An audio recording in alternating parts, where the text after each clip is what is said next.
Good Right. morning. Good morning, good morning, good morning. Welcome, everybody. This Good morning. is the fourth Queen's session. Yeah. So far we've done Queen's Black Hair Rocks, and that session absolutely rocked. Then we've done the second session was on Queen's We Ain't Crazy, It's Only the Menopause. Saturday gone, we did Queen's Breaking the Silence, let's talk about mental health. And today, and we give thanks for today, a glorious day, we are talking about Queen's Stop Eating the Fridge, and let's talk about diet and health. Yeah. So wherever you are in the world, welcome to the platform. We're grateful to have you. Queens, and I say it all the time, it's like my mantra, your health is most definitely your wealth. The pandemic pounds have piled and in some cases crept on. And all I can say in reassurance, don't despair. Yeah, we've all put on a few little pounds here and there, and you know, working from home, it's been challenging, and the fridge is not far, the cupboard's not far, the biscuit drawer, and you're dipping in and you're dipping in and you're dipping in. But we must take control. Yes, we must take control and, you know, re-educate ourselves, because I think this is the way that we're going to be going. A lot more working from home as opposed to be going into offices now. So we need to take control and look at how we can adjust our lifestyles and in a way re-educate ourselves. So we're going to be touching on a couple of themes. You know, what are the myths around diet and nutrition? What components make up a nutritious diet or a meal, for example? Why, despite knowing what food is healthy, most people are unable to make a good dietary choices? We look at stress, we look at boredom, we'll look at sadness. We'll also be looking at low mood, which can often lead to you to eat the wrong types of food. Yeah, and what kind of coping mechanisms we can have in place. And we also, and I'm guilty of this one, how to manage snacking and to stop snacking when you're not actually physically hungry. Yeah, so that's what we're going to be rolling with today. And I just want to hail up my guest speakers this morning. Lyndon, are you in the house? Can you say hello to the people, please? Say hello to the queens. Hello. How you doing? Good morning, all. Wonderful. So say who you are and a little bit, what's one or two sentences about who you are? My name is Lyndon Wissart, author of the book, The Inspired Diabetic, of a journey of how I reversed my type 2 diabetes in 105 days. Oi, oi, oi. Oh, yes. And Lyndon, you're on fire. And that's it. Oh, fantastic. Thank you for being on the platform. Shola, where are you, Queen? Good morning, good morning. How's everyone? I'm Shola Oladikpa. I'm a mum, I'm a wife, I am a dietitian and a PhD researcher, and I'm a CEO of an organisation for Black health. And that organisation is? We're Food for Purpose. Food for Purpose. It's all about the purpose. Absolutely, absolutely. Joe, are you in the house, King? Hello, Joe? Hello? I think there might be some technical difficulties there. Ameze? Hi all, good morning everyone. My name is Ameze and I'm a registered clinical nutritionist and owner of the consultancy Life's Recipe, and I'll also share mythbusters and tips on Instagram via @Life's Recipe. Fantastic, thank you, my darling. And the phenomenal Trey Ann, where are you, Queen? I'm here. Hi, morning everybody. I hope everybody's well. Yes, my name's Trey Ann and I am fitness and nutritionist practitioner. And I also am the CEO of Inside Out Healthy Lifestyles, offering plant-based and vegan recipes. Also, I specialize in fitness and health, holistic health, massage, all the rest of it. And I'm so happy to be here this morning. Good, and we're just in awe and grateful and thankful that you're able to be on the platform with us. Thank you very much, all of my presenters, for being here this morning. Yeah. So let's kick off. Let's get rolling. We've got the beautiful, wonderful Ameze on the platform first. Thank you. Thank you all. So as Joan said, my name is Ameze. I own the consultancy Life's Recipe. I see people on one-to-one basis and in groups as well, focusing primarily on pre-diabetes, hair health, and culturally relevant plant-based nutrition as well. So, Hasn't got their mic on mute. There's a lot of feedback coming through. Sorry to disturb your presentation. I'm muted. Yes, make sure everybody's muted. Yeah, okay. Thank you. I've got a quick question. Sorry to interrupt you. Go ahead. Why, despite knowing... Right, go ahead. Okay. So I'll be touching on the impact of nutrition and mental health.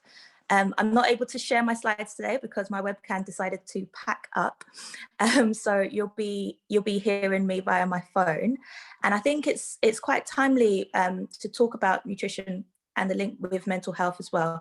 And I'll also share some myth busting as well, because I always do that.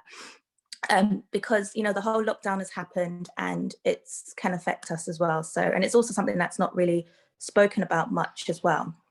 So how can what you eat affect your mental health? So I don't know if anyone's heard of ancient Greek physician called Hippocrates. He said, all disease starts in the gut.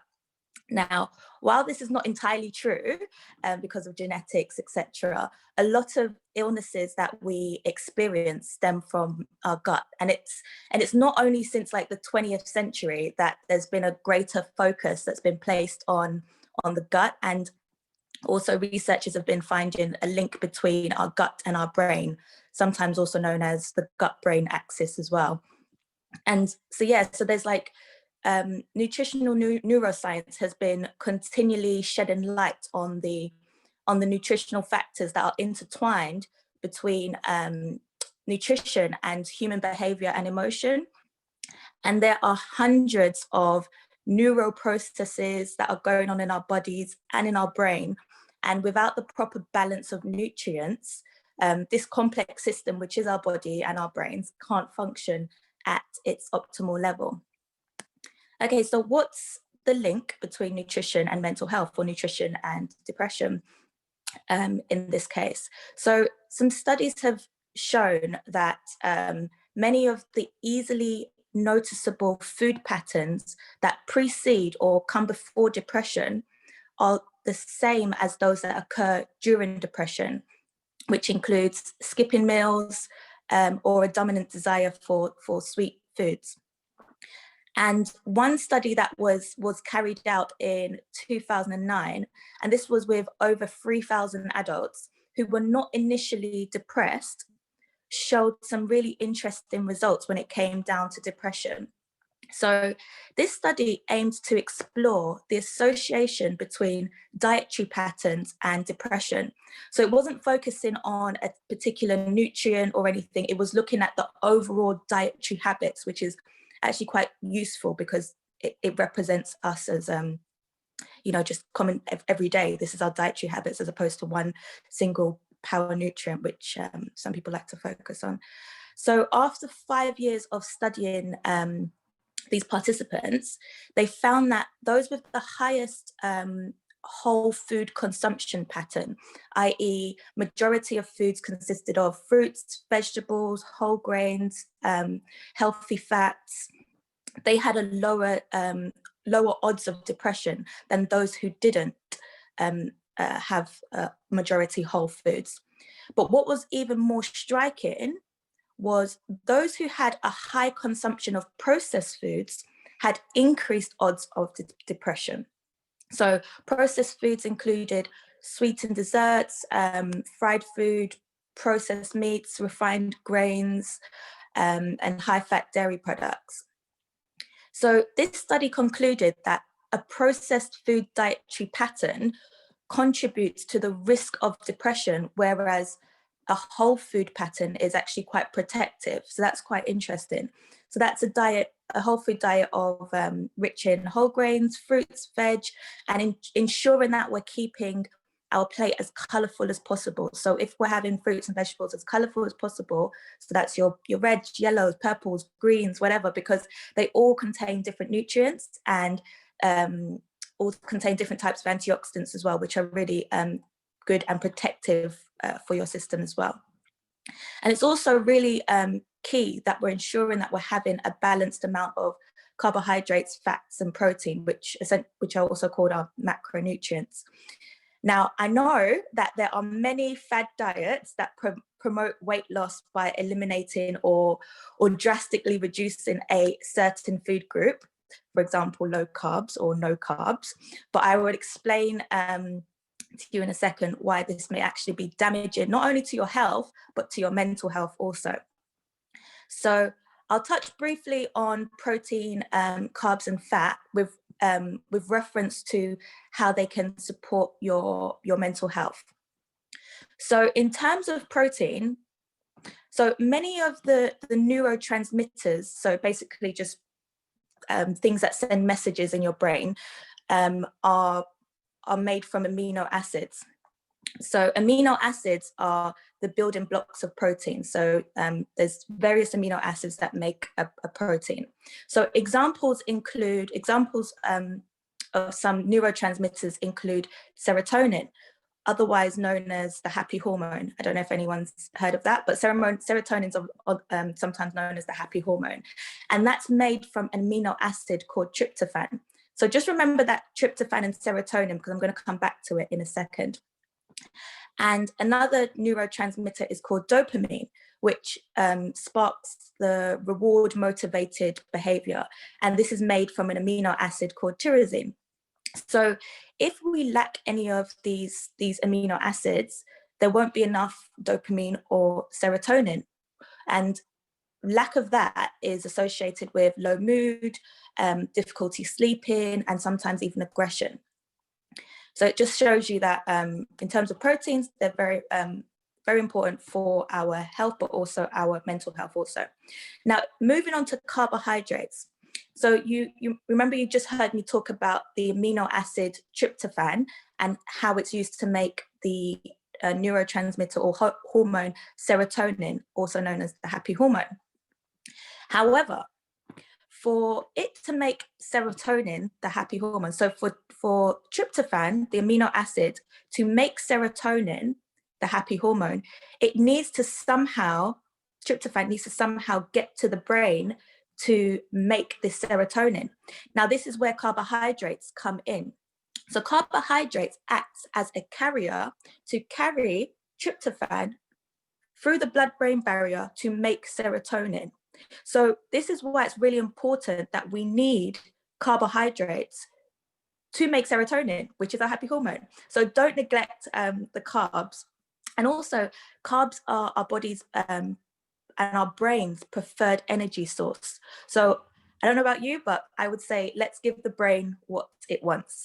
So this is really why carbohydrates are important and why a low carbohydrate diet can lead to sometimes mental issues such as depression, lack of sleep, or lack of drive. And it's suggested that low glycemic index foods, so foods that are less likely to give you a dramatic sugar spike, essentially. For example, whole wheat, sweet potatoes, lentils, they're more likely to provide a moderate but lasting effect on your brain chemistry and your mood and your energy levels as well, versus high glycemic index GI foods such as sweets that tend to provide an immediate but temporary relief. And this is something that's often recommended to diabetic patients as well, rather than eliminating the whole carbohydrate group. And just a side note on carbs. So carbohydrates contrary to popular belief, will not make you fat. And this is a notion that carbohydrates increases your insulin, therefore increases your fat storage, which is not true. So there's a myth buster for you there. So a low carbohydrate diet is not a solution for weight and fat. Studies have shown that a normal diet versus a low carb diet, in this study, participants actually lost the same amount. And there was a sharp dip in weight on the low carb participants. And that's actually mainly due to the water loss that accompanies carb restriction, because carbohydrates tend to hold a lot of water. So when you do see that big dip in carbs, it's mainly because of the water that you've lost as opposed to fat. So quickly moving on to fats, because I know that I've just gone over a little bit. So here we're specifically looking at the healthier fats like omega-3 fatty acids, which support your brain health. Oh, sorry, just in terms of carbs, it's recommended that the minimum amount that we have is around 120 grams of carbs a day, and that's for adequate brain function and for daily energy. But I know that the keto diet is very popular, and that actually promotes around 30 grams of carbs, which you can see is very, very, very low and not really adequate for our daily energy. So yeah, so omega-3 helps to support brain health and plays a role in the prevention of some disorders such as depression, and also some disorders that accompany aging as well. So in older adults, lower levels of a fatty acid called DHA in the blood was associated with a smaller brain size, and that is a sign of accelerated aging. So products that contain omega-3 fatty acids include, there's plant-based sources and there's animal-based sources. So plant-based sources include sardines, mackerel and salmon. Sorry, what did I say? Animal-based sources include sardines, mackerel and salmon, and then plant-based sources include around a handful of walnuts, flax seeds, and if you're having flax seeds, make sure that they're ground so that you can actually open up the cell wall and get to the fats inside, and hemp seeds also. I am aware that I've gone over 2 minutes, so I'm going to stop there, but I hope that's been helpful.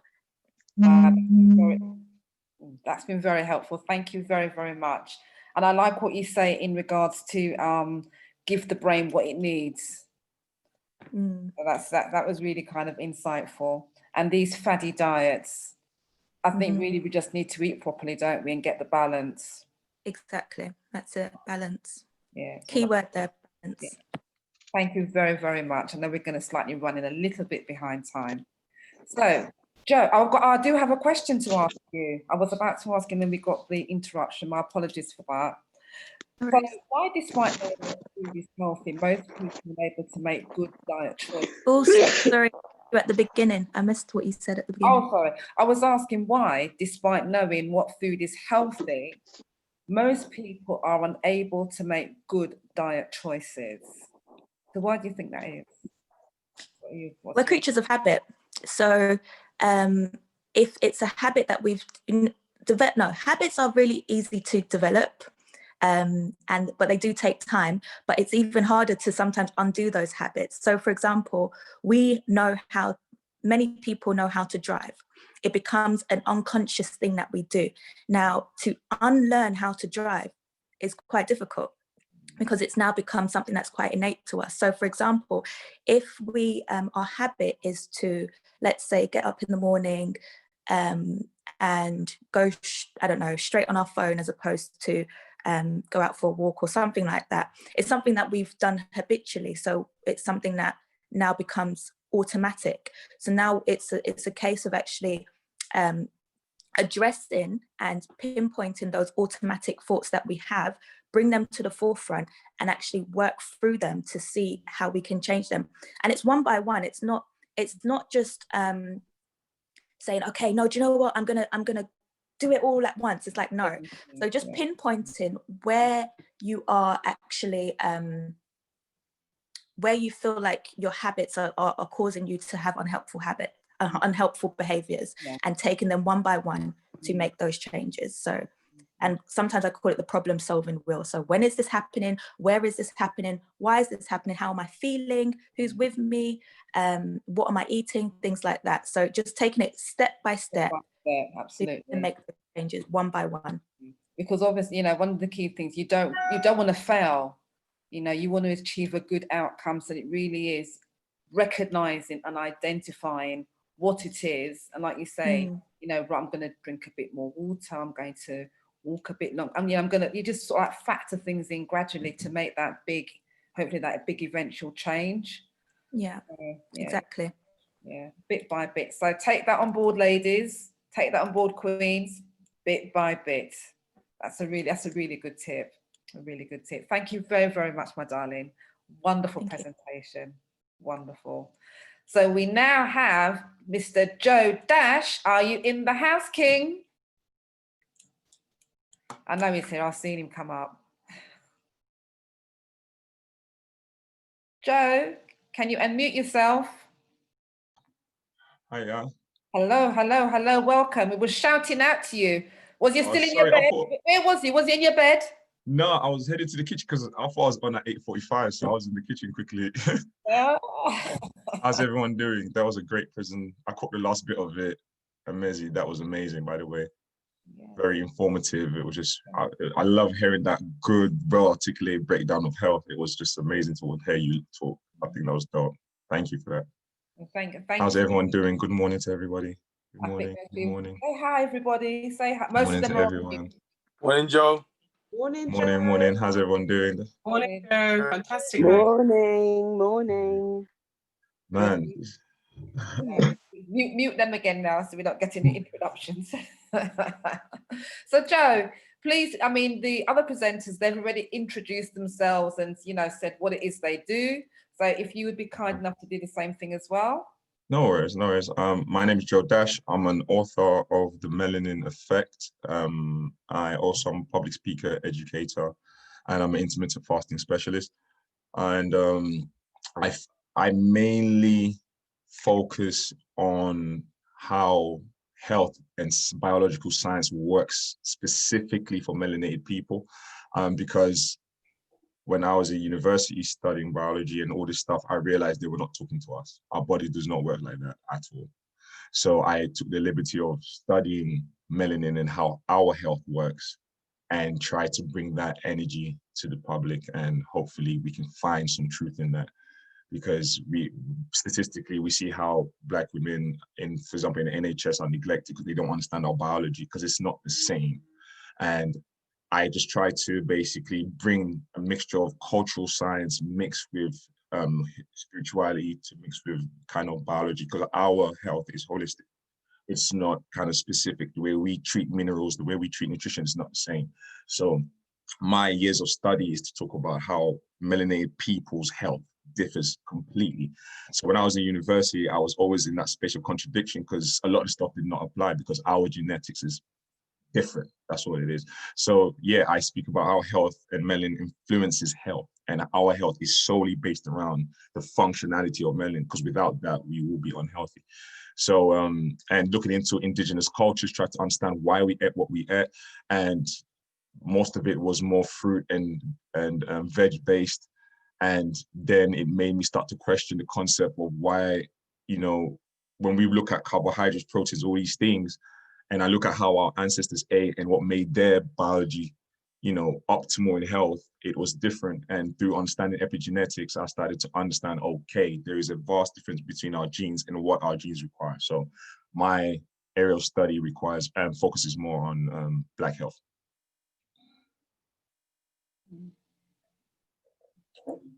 So I'm just gonna, shall I go into it? So my thing is, I'm speaking about how intermittent fasting could be a very, very powerful tool, because it's one of the closest things that syncs your body to nature. I'm of the professional belief that the further you are away from nature, the more sick you're going to be. our health completely lies in our ability to synchronize with nature, period. Because if you look at how melanin is in the body, you understand that the reason why we have intermittent fasting is such a massive thing. It is based off the circadian rhythm. And the circadian rhythm is how our ancestors understood health, because it was about understanding our biological synchronization with the celestial and how that influenced our thought patterns, our cells, the flow of our blood. You know, the Egyptians spoke about how they would use the pyramids to reverse disease, and using sound waves and understanding biophysics over just biochemistry, and giving us a better understanding of energy and how energy is transferred. So when I look at food specifically, I look about energy transfer and information transfer. My process of understanding how we eat is to really transmute a lot of the information that's in the food, because that is what our genetics are after. Our job as human beings is to feed our genetics. That is the baseline of it. And then as we unpack those layers, then you understand that, you know, you have the ego, you have habits, you have other things that now has kind of terraformed our vision of food. But food was medicinal at its fundamental. That's what it was for. We never really ate what they will call today a balanced diet. That's not how we kind of looked at, you know, health. Because you study cultures, they weren't doing balanced diets. They were pretty much focused on nature. And that's how they were able to, you know, build the things they did, do the things they were doing. So when I looked into that, I was so amazed and blown away.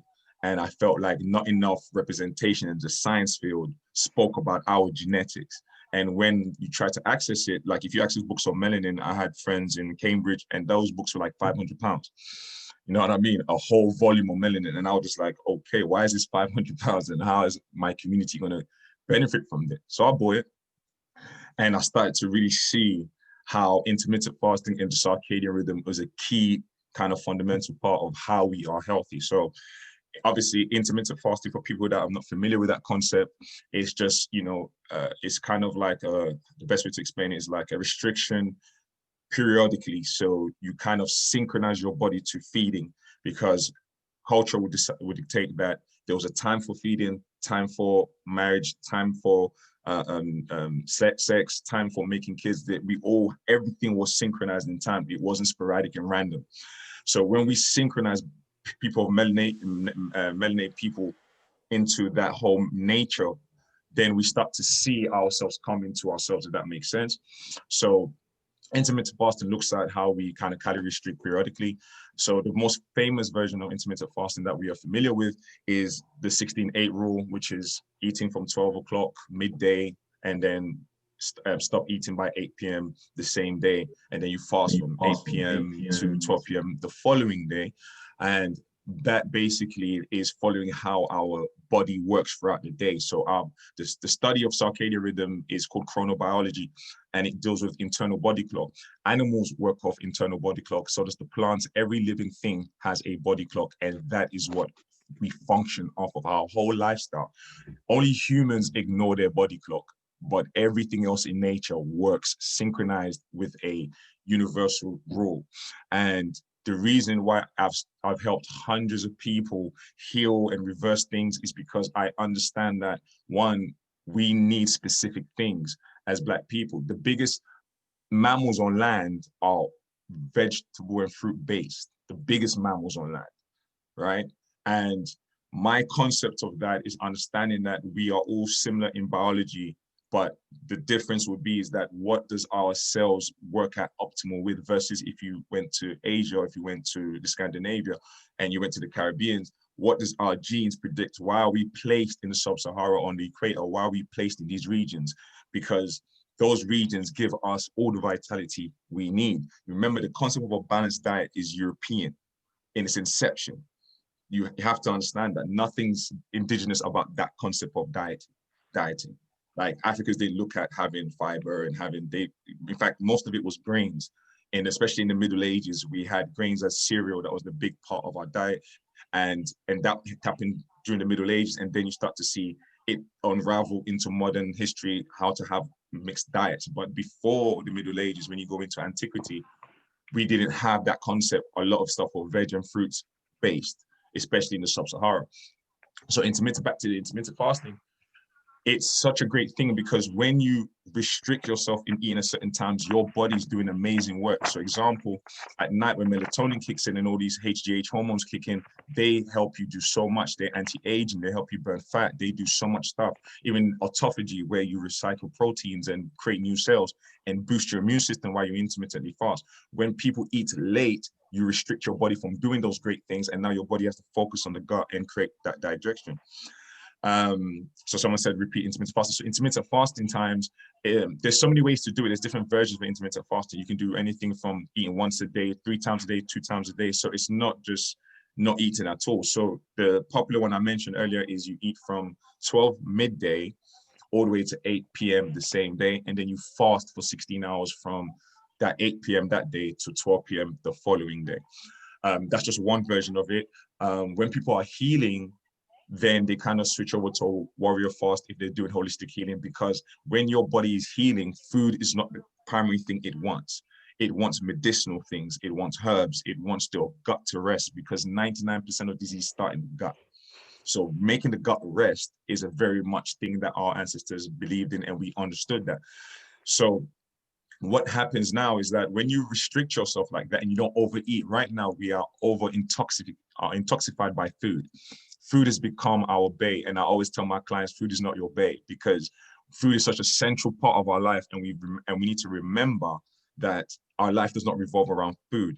Food is a communication system between you and your genetics. So what information are you feeding your genetics is the big question, because you're putting your information, so you're putting your DNA information based on either high level quality information or low level quality of information, because that is the deep science that our ancestors left behind. So once you feed your genetics, because that's all it boils down to, if your cells are unhealthy and you damaging your genes, you will not live long enough to even see whatever it is. So you want to have a concept, a holistic African concept of health, which is we look at our genes and our DNA, what is necessary for that. And intermittent fasting is just to help you restrict the amount of food we eat in the West. We eat so much food for every little thing, and it making us sick. And the reason why cardiovascular disease, respiratory disease, all these things are high in the Black community is the reason why they want to vaccinate us all, because we've made it too easy for them to make us a statistic, because we just eat all these foods impulsively. And a lot of those impulses are linked to trauma. So nutritional psychiatry will teach us that your food plate is an extension of how one values or sees oneself. So it's very important that we understand that the food on our plate can be the slowest form of poison or the best form of medicine. But when we have those trigger points and those emotional eating periods, it's because we have emotional distress within our psyche that we have not dealt with. And what we're going to is towards sugar. So when you have those triggers, you're not going towards a fruit and an apple, or an apple or salad. Like, your emotional triggers does not want a salad. Never, you know what I mean? I can't imagine people getting emotionally triggered by food and they say, I'll have an apple. They're not doing that. You know what I mean? It's the emotion trigger for sugar or greasy food. Why is that? Why specifically sugar? Why not salad? Because that sugar is going to spark that dopamine. And what you want is to feel good in that moment. That short-term gratification is what we're after. And that craving can come on so strong because it's lighting up the part of the brain that sex and drugs will light up. Do you understand what I'm saying? So it keeps you into that motion, and people feel guilty when they crash and do all of this. So my thing is, you have to have a transformational lifestyle. Eating healthy is not just about restriction on your plate. That's only stage one. You have to transform your thinking. You have to transform your well-being, your concepts of health. Do you understand what I'm saying? So like someone mentioned in the chat that breakfast is the most important meal of the day. So that's what I was raised on too. So I was under the same concept that breakfast is the most important thing of the day. But what you don't understand is that your body clock says your body wants to eliminate waste in the morning. It wants to get rid of things. It does not want to take in more stuff. I don't really eat breakfast per se. That's not my thing. In the morning, I'm a person that eats minimal, not because I'm trying to lose weight or nothing like that. It's just that I feel more healthy. I feel more agile and more upbeat. I've been sick in 3 years since I started intermittent fasting constantly. And I was a person that used to get sick all the time. And I realized it's because I'm finding my indigenous biology and beginning to understand how to feed myself, high nutritionist food, because you need your micronutrients, macronutrients in the Western world right now, and how our genes are at this moment in time due to epigenetics and just years of just eating the Western diet. Then yes, I do definitely understand that we need a balanced diet, and we need to make sure that we have healthy carbs in our diet, and that is very, very true. But the one thing I love about intermittent fasting is that it allows your body and your gut, especially your gut, to rest. You know what I mean? We're not bombarding our gut with constant feeding, and because we feel away. And remember, like the sister says, so just that serotonin, is your mood. So if you disrupt your mood, so eating those sugary, fatty foods is like being on fire and you want to cool yourself down. So you jump into a bigger pit of fire. That's literally what eating sugar is when you're triggered. It's like, I'm already on fire and I can't stand it. I want to jump into a bigger pit of fire so I can cool down. It makes no sense. So when you eat those sugary foods, it will disrupt your mood further. It will reduce your immune system. It will cause inflammation, oxidative stress in the body. It will do a lot of things. So teaching people how to intermittent fast is better because they still get their calories that they need. They still get everything. But the reason why we restrict at those period of time is to allow the body clock to go through its motions without us interfering with it, because that is how nature has set it up. That body clock is something you're born with. You know what I mean? And it was often, when I was studying university, it was often not talked about. No one spoke about it. Everyone kind of spoke about, this is a balanced diet, this is what fatty acids are, this is what this are. And I realized right then and there, I'm like, oh, they're talking about Europeans. I said, because my culture and my studies will teach me different, that this is not how we eat. So because of that, I started to become very unpopular, and I started to challenge the Westernized standard of dieting. And then it got, how it is with Europeans, it gets sticky when you start to challenge their authority. But the reality of it is my ancestors told me to go the different way. And that's exactly where I'm going with it. And the science starts to actually unravel itself and back us up. In fact, one of the key things I started to stumble across was the fact that I was studying what they call the Ebers Papyrus. The Ebers Papyrus is a papyrus that was stolen by a guy named Edward Smith from Egypt, and it held a lot of Imhotep's records of medical history, which was talking about what's the thing called? Dentistry. They had operations back then. They had birth control. They had all these things 5,000 years ago. So imagine that. So they're taking credit for something that they're introducing to us, but this is all documented by ancient Egyptians about how medicine works. You know what I mean? Even the concept of when you were sick and you would walk in Egypt at those times, the following season, the earth will sprout herbs to fix that sickness. So things like that to show you how the synchronicity with nature is the only form of health. Anything outside of nature is not health. We're just managing symptoms. Do you understand what I'm saying? But for me, I enjoy juicing. To give an example, what I'll eat, for example, about around 11 to 12, I'll make a smoothie. I'll pick specific fruit and veg that have, are dense in minerals and nutrients. I'll have 2 cups of water in the morning. When I wake up, the first thing I have is just a cup of water. It's necessary. You got to have 2.5 liters of water, I think, or 3. Somebody can correct me on that one, but I think there's an average on what the body requires. So I don't have fizzy drinks, none of that, coffee, anything like that. And I realized when you do that over years, your gene expression will start to show you that, oh, we're used to boosting your immune system now. Now you can be protected a bit more better. Now more energy. Now you can sleep better. Then your mindset is more stress-free. And when we talk about gut health, it is mental health too. That is very, very, very true. Let's make no mistake about that. What we put in our body will have an effect on how we think, on how we perceive things. Because bear in mind as well, your substantia nigra, which is the melanin in your brain, is responsible for your ability to perceive reality. It responds to movement. And the reason why we even started to understand the substantia nigra is because of Alzheimer's and Parkinson's. And Alzheimer's and Parkinson's are a result of when you have melanin dying in the brain. Neuromelanin, and those neuromelanin streaks are called the substantia nigra. So we start to understand that melanin's influence on the body is powerful, and if we don't balance it and keep it healthy, disease will flood our communities. And I speak about this in massive depth in my book, The Melanin Effect, anyway. But I also run 30-day challenges every month to actually teach this stuff, and they get a free copy of my book and things like that, because I want my culture to understand their dietary needs. Not what the Western thing has taught me in university. No, we have our indigenous version. And if we don't follow that, we're always going to find ourselves lost in the source somehow. And we don't want that, because there's so much, contradictory information, which makes it hard for people to grasp to something. And something that was, key that was said here was the fact that just eating healthy and being mindful is the only diet. It's not the fads that they try to sell you. No, just have a balanced diet, eat properly, take care of yourself, work out, meditate. That's just the only diet available. We need sunlight, we need water, we need to rest. You know, we need to make sure that our mind is clear. We're not stress-free. This is all health, you know what I mean? And what's on your plate now is just really much the center point of all these things, because what we eat, what is the end of our fork, is far more important than what is in the pill bottle. You know what I mean? So we have to always take that into consideration, but we're triggered a lot because of trauma. We have to understand trauma is also passed on genetically. You pass on genetically trauma through cellular memory. So then we pick up the same vibes from our parents, and then we start now to kind of build on top of that. But in reality, we can kind of change the course of our future by just being more healthy and changing our genetics by just that way. So it's very, very, very important that we really understand mindfulness and making mindful adjustments to how we perceive food. You know, there's no such thing as junk food. There's only junk in food, because junk is something that's nutrition and void of the nutrition.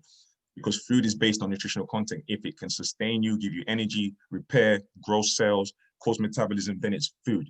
If it doesn't do that, which I don't think a Snicker bar does, or Kit Kat, or donut, or fried chips does, none of these things have any nutritional value for you. In fact, they aid you, and either, like someone said, you're either eating to live or you're eating to die. So the mind should be, is this food life?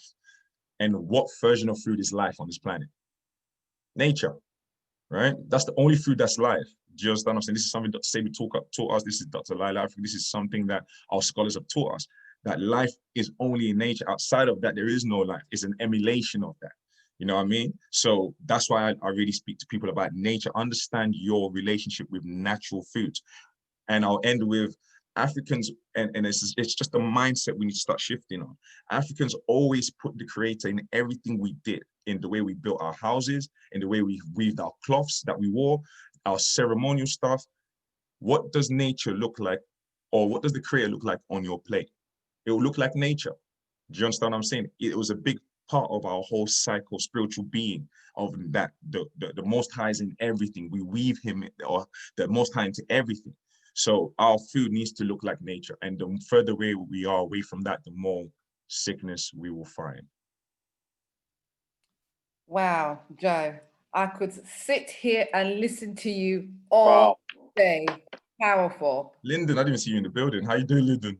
Yeah, I'm here, man. I'm a long time. Powerful. I didn't even see you in the building. I was like, what's up, Lyndon? I normally listen to you at 9 o'clock at night time, Joe. Let's break up this little boys gathering thing here. Right. Now. So I love it about powerful in nature. Being in sort of like, we live in London. So how do you kind of like, in 1 or 2 sentences, how would you kind of like synchronize with nature? In here, I think, you know, find times to intermittently fast. Find time just to sink yourself. Find times to understand when to be eating your most foods and when you need to let your gut rest. That's the first step. Mindfulness would be great. Just kind of questioning what you're eating and finding the richest source from it, like going to the farmer's market, going to Whole Food stores. I don't buy stuff from the same in Tesco. I go to the Whole Food stores, because the one thing I get from my clients is that eating healthy is expensive. No, it's not. It's only expensive if you want to be a designer eater. Yeah, if you want to be a designer vegan, it's going to be expensive. If you want to buy all this free from this and all from the packaged brands that they sell you, then yeah, it's going to be expensive. But if you're eating fruit and veg, no, it's not very expensive. Okay, that's wonderful. And what I like what you said, I mean, and it's part of one of my mantras as well. Food is medicine. It's medicine. That is the primary thing about food. It is medicine. Yeah. Anything else is just what we've just adapted as we've gone along.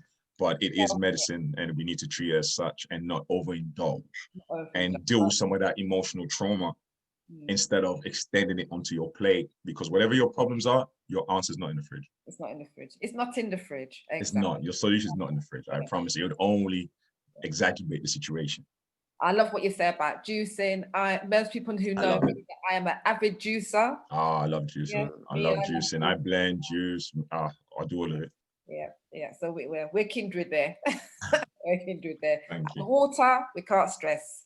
Drink, and I do exactly that. 2 cups of water every morning. You got to in the morning, flush your system out, get you ready and pumped, and mentally also prepare in the morning. Some people just jump into life. It's like spend 5 minutes, 10 minutes in the morning to gather your thoughts for a second. just prepared mentally as well. I think that's something great that people should do. Oh, Joe, thank you very, very much for No worries. Oh gosh, this presentation. We're gonna have to do this again. You know, I say this every week, but my presenters that come on the platform, I'm telling you, magnificent. And it just shows the wealth of knowledge that we have in our community. And especially, and you're talking directly to us, it's about our melanated skin. Yeah. Not the generic stuff, the stuff that fits other, you know, communities. This is specific to us. So I really appreciate you. And we're going to talk anyway, because we need to do some stuff. I've got a quick question to ask you. So how to manage snacking and to stop snacking when you're not physically hungry? And with a lot of us working from home, it's so easy to be in the fridge, in that biscuit drawer, etc. So how do you kind of like, again, it's, I suppose it's all psychosomatic, isn't it? Joe, are you still there? Yeah, sorry. Yes, I think to stop snacking, I think, yeah, mindfulness is the first thing. I think that is something we overlook. Mindfulness is just the concept of where you are not just impulsively eating, but making conscious decisions about what you select. Remember, these trigger things when we want to snack, it's just coming from a place of pain, like it's coming from somewhere negative. It's never coming from somewhere positive.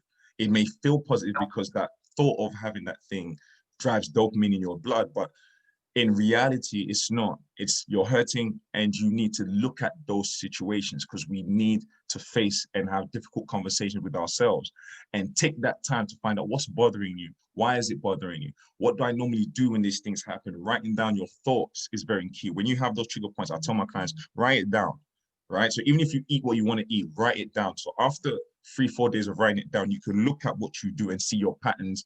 Like the sister saying, you know, habits are easy to pick up, but they're hard to let go of. So you just need to write it down so you can come to the conscious awareness of what you do specifically. And when you start to understand that, okay, I pick this type of foods, or I pick that type of food, then I advise people to create a system in your house, a health ecosystem in the house where, for example, when I was coming up a lot of the sugar, I would make extra smoothies, but a more sweeter version of the smoothies. So it has more of just fruits than veg in it. So something sweet, because all my body wants is that sugar. So I'll put a fruit there, or I'll bake my own plant-based using spelt flour, no egg, no milk, and create healthier treats in the house. So when I do get that thing, whatever I'm rushing to is not going to spike my insulin, because I tell people, my clients, that if you want to lose weight, for example, you got to manage insulin, because insulin is the fat storing hormone. If you do not regulate that insulin, you're not going to lose weight.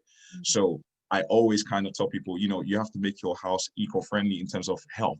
You have to provide, you know, put yourself in a position to have the best version of the thing you want. So if you're a person that loves donuts, right, go get spelt flour, make your own donut. So at least it's not Krispy Kreme where it's 50 cups of sugar. So at least, you know what I mean, you're using honey, using Algrave nectar, you know, so we know that people are going to binge, like people are going to eat these things. You know what I mean? That's one of the things we just have to, as nutritionists, you know, you can't tell anyone to go cold turkey. They're going to eat these things. So what you do is replace those things with much more healthier version of it. And for those who have a bit more willpower, then yeah, of course, you can go to like a smoothie, or you can just go to some tea and go to bed. But for the majority of the masses, it's not that simple. It's very, very deep rooted. So if you're having all these trigger points and things like that, try to mindfully deal with the issue and understand why you do what you do, and refer yourself back to your why. Why do you want to be healthy? Why is it important to you to be healthy? And focus on your purpose of why you're doing this, so you can understand, you know, those trigger things, those external stimulus that cause you to go towards the sugar. So these are the things that I recommend anyway to kind of subsidize some of these things, because I know realistically people are going to eat what they eat. But at least if I can give them little tips of how to just, you know, sugar-proof your house, if you will. Okay, thank you very, very much, Joe. That is what's well. I hope you've all got your pens and pads, because there's so many tips and advice here. You know, you can turn this around. That's, you know, the positive thing that's you know, even though you might be at a particular point in your life, you can reverse it, you can turn this around. So thank you very, very much, Joe, for that. Thank you. It's a pleasure. Thank you for inviting me. And what I want to say as well to the participants in the Zoom room, if you could please post your questions into the chat, and presenters, if you could please post your contact details into the chat, because I know participants probably want to get in touch with you exactly to follow up on, you know, what's been said so far. So please, please, please, I should have said that at the beginning of this Zoom meeting, to please post your questions into the chat, and we will have a Q&A at the end. So quickly moving on now, we've got Shola. Shola, are you ready for it? We're ready for you. We're ready for you. I am ready, ready, ready. Thank you so much to the last speaker. Bless you, bless you. I am going to share my screen. I'll make a confession already. I am a left-handed person living in a right-handed body, and I'm using a computer that I don't usually use. So if the slides go a bit wonky, it's not me, it's my environment. Okie dokie. Awesome. Can you see that? Yes, I can see that. Lovely, lovely, lovely. Okay, so thank you so much, Joan, for having me. I am delighted with, you know, just your drive and your zeal. And I'm really great that we've reconnected again after you were part of a recent piece of research that my team and I were doing. Okay, so let's talk about appetite, hunger, and eating the fridge. I think that was the brief that I got. I'm Shola Oladipo. I'm a registered dietitian. I've been a dietitian for, okay, so Connie, I think you're writing on the screen by accident. I've been a dietitian for 24 years, been in the NHS and the food industry for 20 years. And my major specialties are things like cancer, HIV, AIDS, sort of nutrition support. I left the NHS 4 years ago because I realized that there were high numbers of people who were Black, African, Caribbean, Asian, who generally we have a propensity towards avoidable chronic illness, but the system was not working for us. So it was very Eurocentric.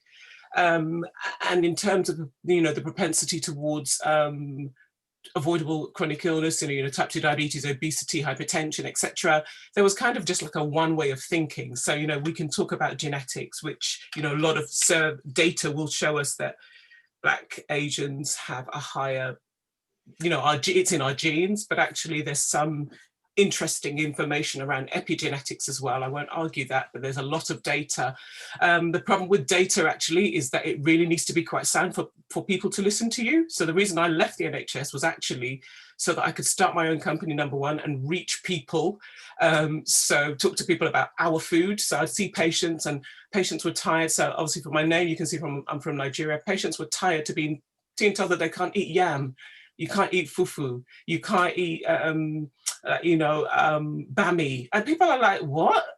So because it was like this sausage machine. So I started Food for Purpose. So we're a nutrition wellness company. We're a team of dietitians, exercise scientists, trained volunteers.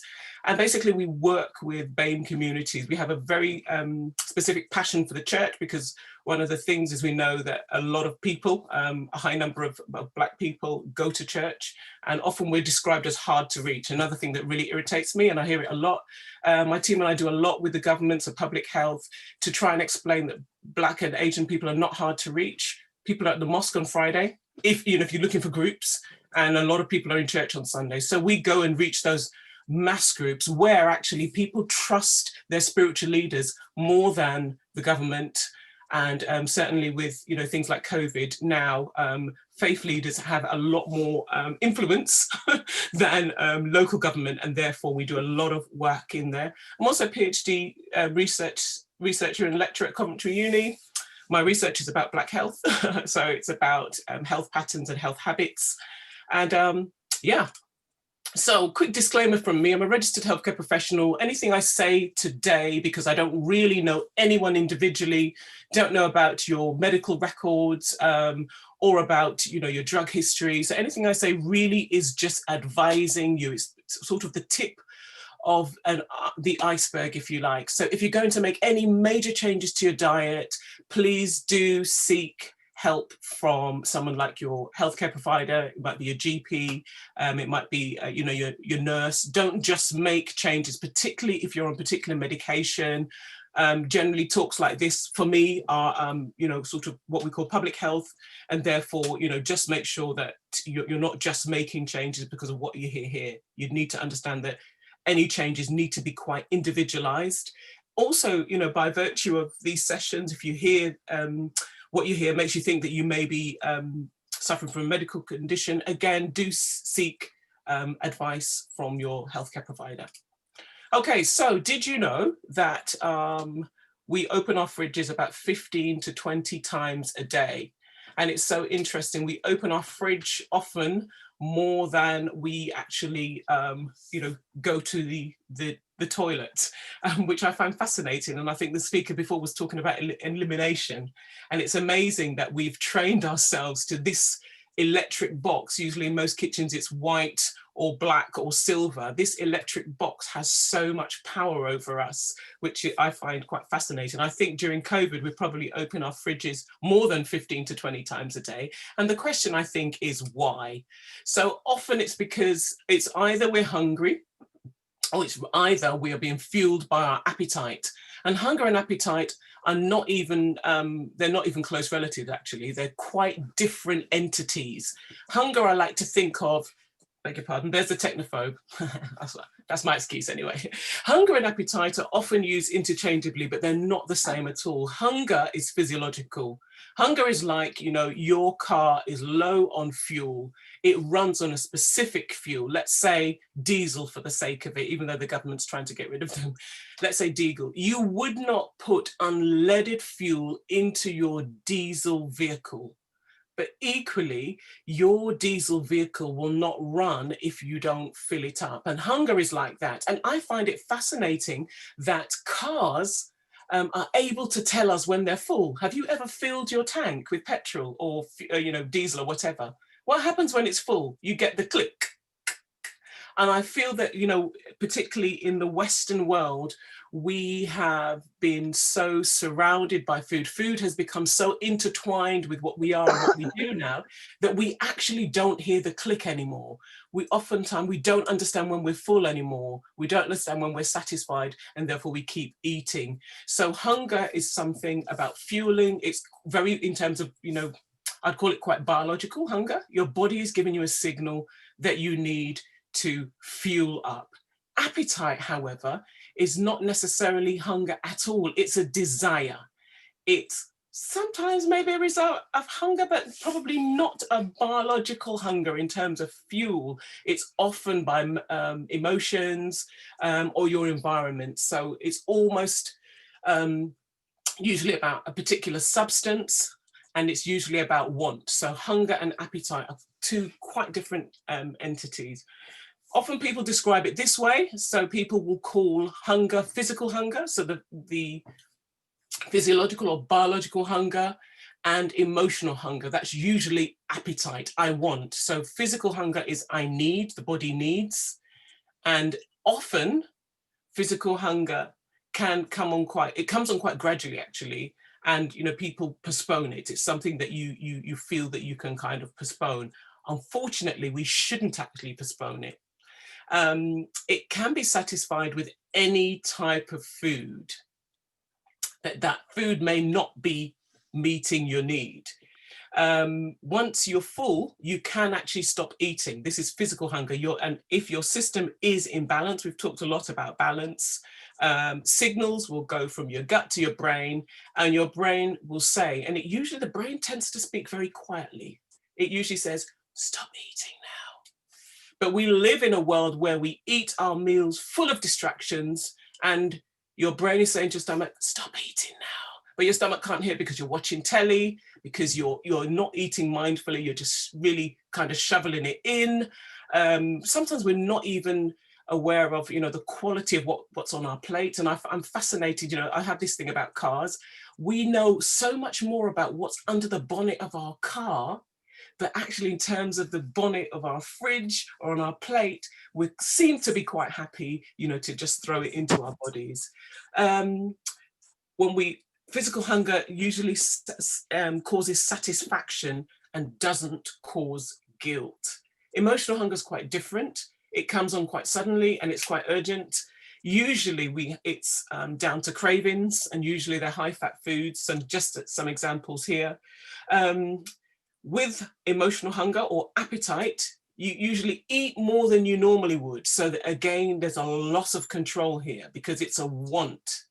And it usually leaves you feeling guilty. and angry with yourself. And often you can usually tell when you're eating emotionally because this thing about guilt comes in.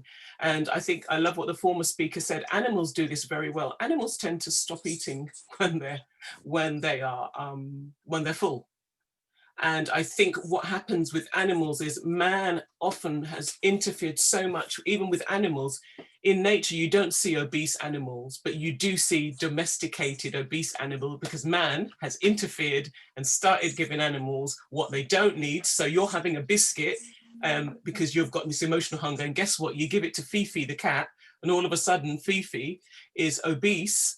And actually, that's nothing to do with physical hunger of that animal. What they've done is taken on your habits. And that's another word I think that the first speaker, Amnesia, spoke about, habits.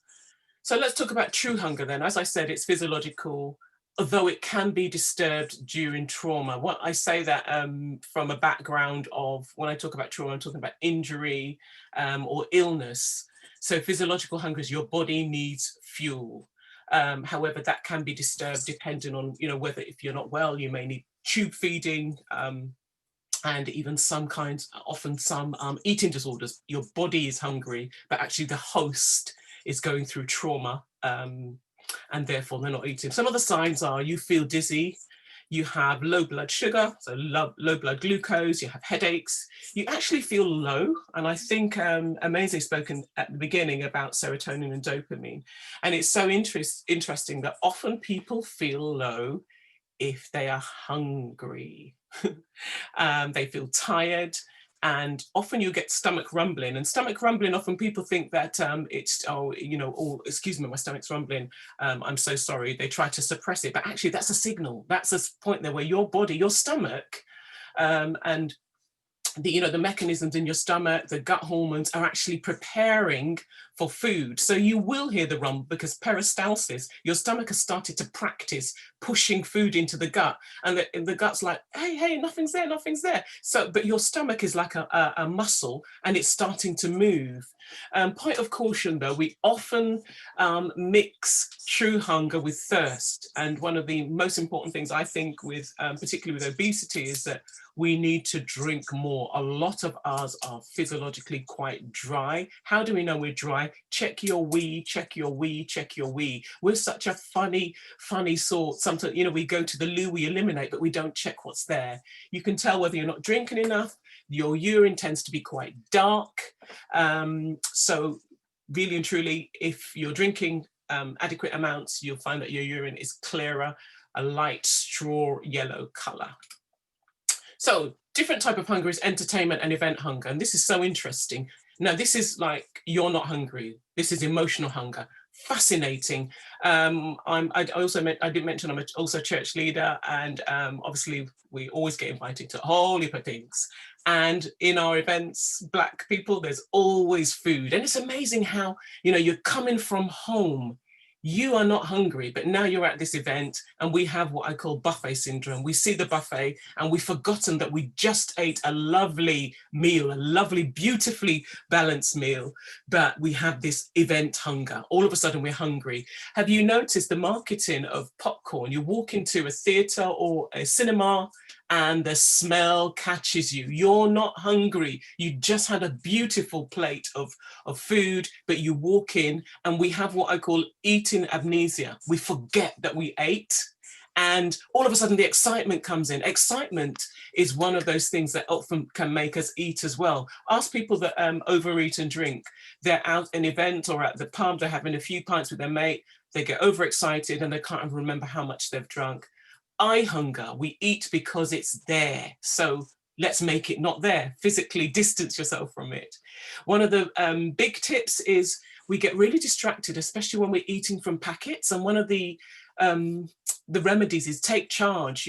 If you are going to an event, plan ahead. Try not to eat from packets. It's a real distraction. Decant into a plate what you're going to have. So if you are going to have, I don't know, popcorn is on the screen, this screen, rather than eating the whole bag, decant what you have into a smaller bag, dish out what you need. Try to go for lower calorie foods at events, and often it's about what we're doing with our hands. So find something else to do with your hands. Knitting. I'm at the time of the big M. So a lot of things have changed in my life, and I started knitting again because actually I used to get the niggles to put something in my mouth. So to find something else to do with your hand other than eating. Boredom hunger is fascinating.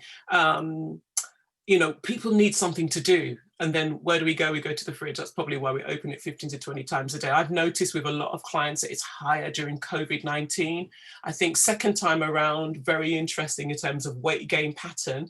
A lot of people are saying I gained quite a bit of weight in lockdown 1, but lockdown 2, what happened? We were prepared. Some people were prepared and they were like, aha, you're not gonna catch me again. So they prepared themselves for it. And it often starts with what's in the fridge. What's in the fridge? And it's because the fridge is quite focal in our lives. And I think I think the brother before spoke about, you know, creating this ecosystem. I think the ecosystem starts in your mind. Rearrange those thoughts. So what is it about the fridge? You know, you come in from home, from work, sorry, you walk in the fridge. And I think it's just about rewiring our minds. And I think one of the things I often say to clients is rewire your mind. Go first. If you're going to the fridge, go because you want to hydrate. Hydration. You can never overdo it. Your body will pee out with calories. We don't pee out calories. So first of all, satisfy the thirst, but rewire your mind to going to the fridge. What can we do about boredom hunger? Because it is so real. Try physical activity. Physical activity is fantastic and actually can distract you, but also it's very gratifying. So we release endorphins, which make us feel good, but also we think, if we're thinking about purpose, and I think every time we're putting food into our body, think about fuel and think about purpose. How long do you want to be here on earth, and how far are you going to get with what you're putting into your body? Think about it like a car. You're not going to get far if you put unleaded into diesel. Or drink water or drink herbal teas. Do something you enjoy. Be accountable to a trusted person if this is an issue. One of the things that we recommend to people during lockdown is talk to someone and be honest and open about how you're feeling. Try relaxation, try breathing, try essential oils. Get yourself to do something other than put food into your body because it's not needed, because you don't need to fuel. Emotional or mood or stress, again, they can cause a different type of hunger. Again, really, this is more actually appetite, but it's becoming more and more common with the increased incidence and prevalence of mental health issues, particularly in our communities. There are deeper issues than food. I think food is simply just a symptom, and we really need to get to the bottom of that. So high sugar foods are often chosen when we have emotional issues or, you know, stress in our lives. We often go for high sugar foods. A lot of women that are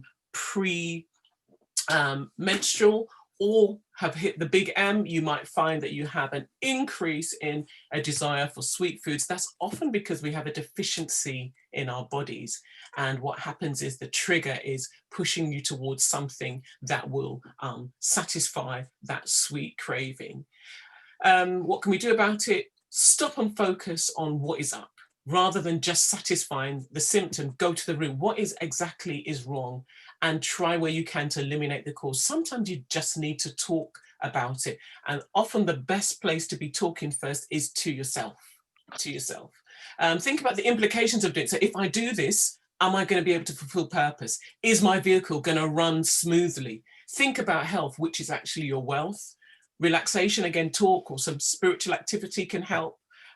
Depending on, you know, whether or not you have a practice, a faith or a particular, you know, people practice around different themes or activities. Try to engage your mind in something else. And if you are going to snack, the earlier speaker said, you know, we're not just saying go cold turkey. If you are going to snack, think about higher protein snacks or veg and protein. So something like a high protein yogurt, so the low fat Greek yogurts, or protein and veg combo, so carrot hummus, celery. Some people will have celery and peanuts, boiled egg, veggie sticks.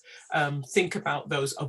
Try to avoid those carbs particularly refined carbs. What they'll do is spike your blood sugar and they will drop you and you will feel worse than you felt before. Quickly have a look at this, which is a hunger scale, and this is really about your plate. Oftentimes, because of how we live in the West, particularly in the Western world, we don't know anymore when we're hungry and when we're full. And this is just a very basic hunger scale. There are lots of different types. Basically, a number one is you're so hungry you'll eat anything. And I think that's something worth remembering. Sometimes when we say, I am starving, it's almost insulting to people in other countries who are actually really starving. And they will almost eat anything. And there have been documentations of people, you know, eating excrement, eating non-food items because to satisfy that. So when we say we're starving again, you know, just think about what you really, really mean. So number one is that you're so hungry that you'll almost eat anything. And number 10 is that you're painfully full and you may feel sick.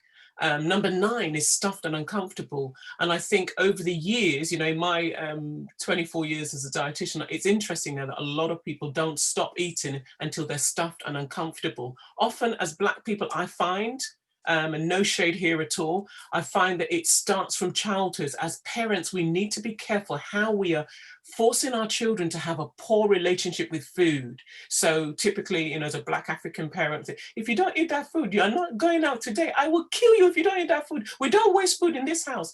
But that's really cool. But what we're doing is we're teaching our children that you have to overeat. Not every child can finish that full plate. And I think, you know, sometimes it's about where we're coming from. When I was your age, I was eating this, but actually this is not your time, mummy. It's not your time, daddy.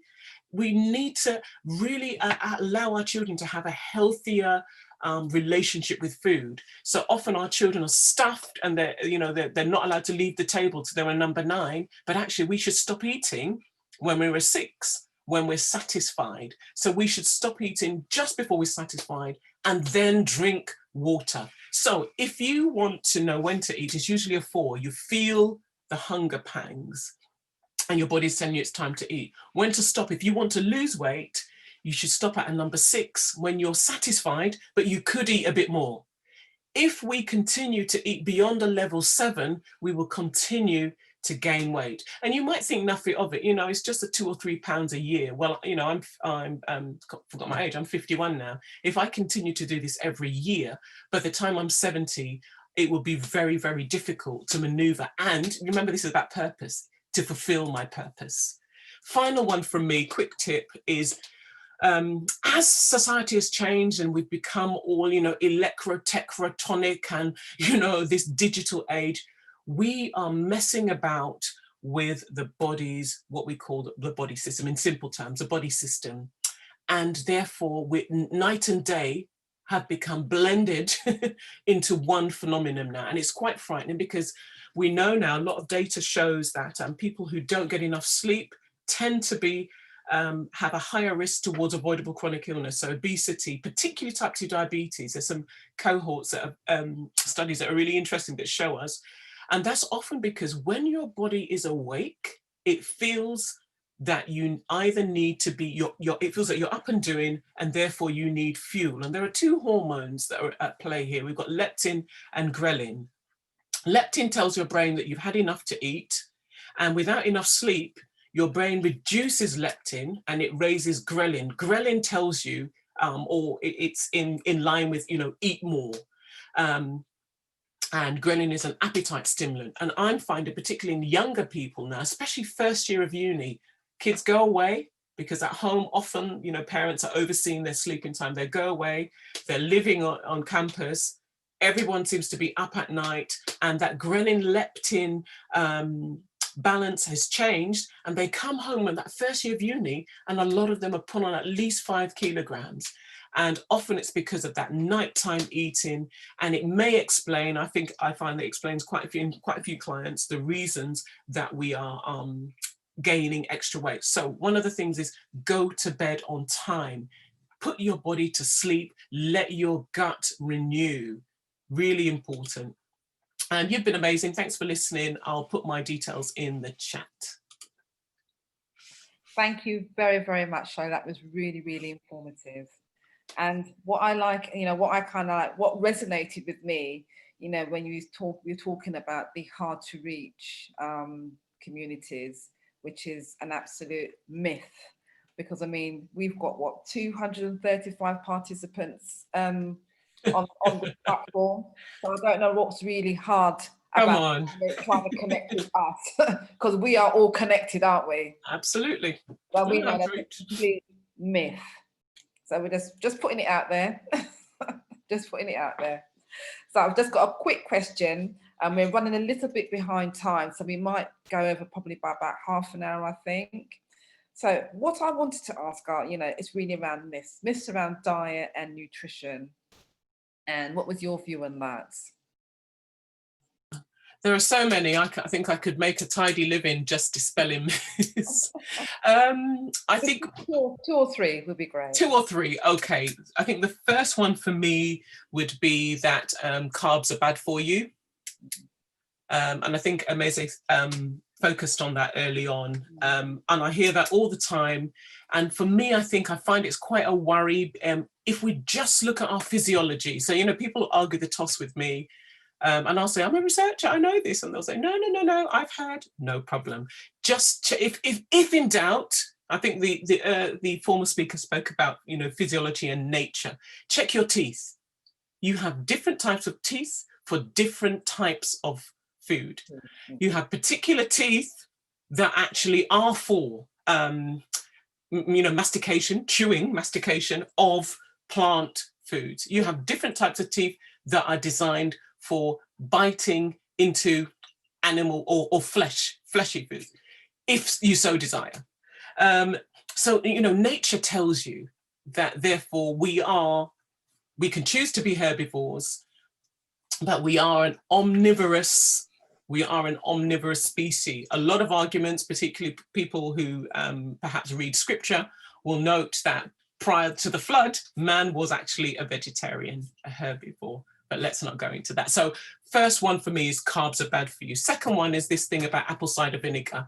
And I think as a dietitian, I've seen trends up and down. They come and go. Apple cider vinegar makes you lose weight. If it did, I tell you what, we wouldn't be as obese as we are. I think in the UK now, obesity is about 67% adults. One of the heartbreakers for me is Black children have the highest incidence in London of obesity. Which type of Black children? At the moment, it's actually Black African children are topping the charts by about 1% over their Caribbean brothers. So obesity is a big issue.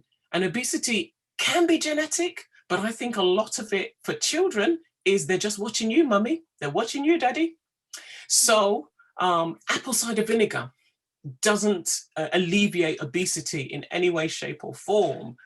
I think I know a lot of people take it in the morning. And I would say if you're taking it, just be careful with your enamel, the enamel of your teeth, because it can actually wear down the enamel of your teeth.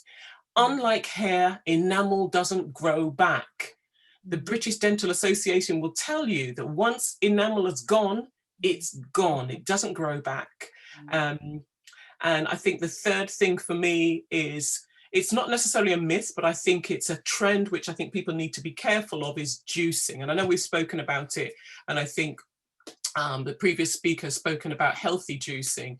So juicing, again, going back to nature, fruit and vegetable behave themselves best when we take, in their skins, or when we take them out of their skins and eat them in a way that our body will process them as what they are, high fiber. When we pulp, especially fruit actually, less concerned about veg, when we pulp fruit from its natural state, and what we do is release those sugars, and those sugars now behave like what we call free sugars or table sugar, and they will have the same effect on your blood glucose level, and they will have the same effect on your teeth. So what am I saying? Natural sugars, fruit sugars are great, but fruits are kind of coolest, except for bananas, maybe, and pineapples. They're coolest in their skin. So we should be, where we can, eating them in their skin. Juicing is great, but just be careful the fruit to vegetable ratio. I encourage people to have more vegetables, because what you're doing is releasing a whole load of sugars. And, you know, I think we talk about some of the popular brands in the stores.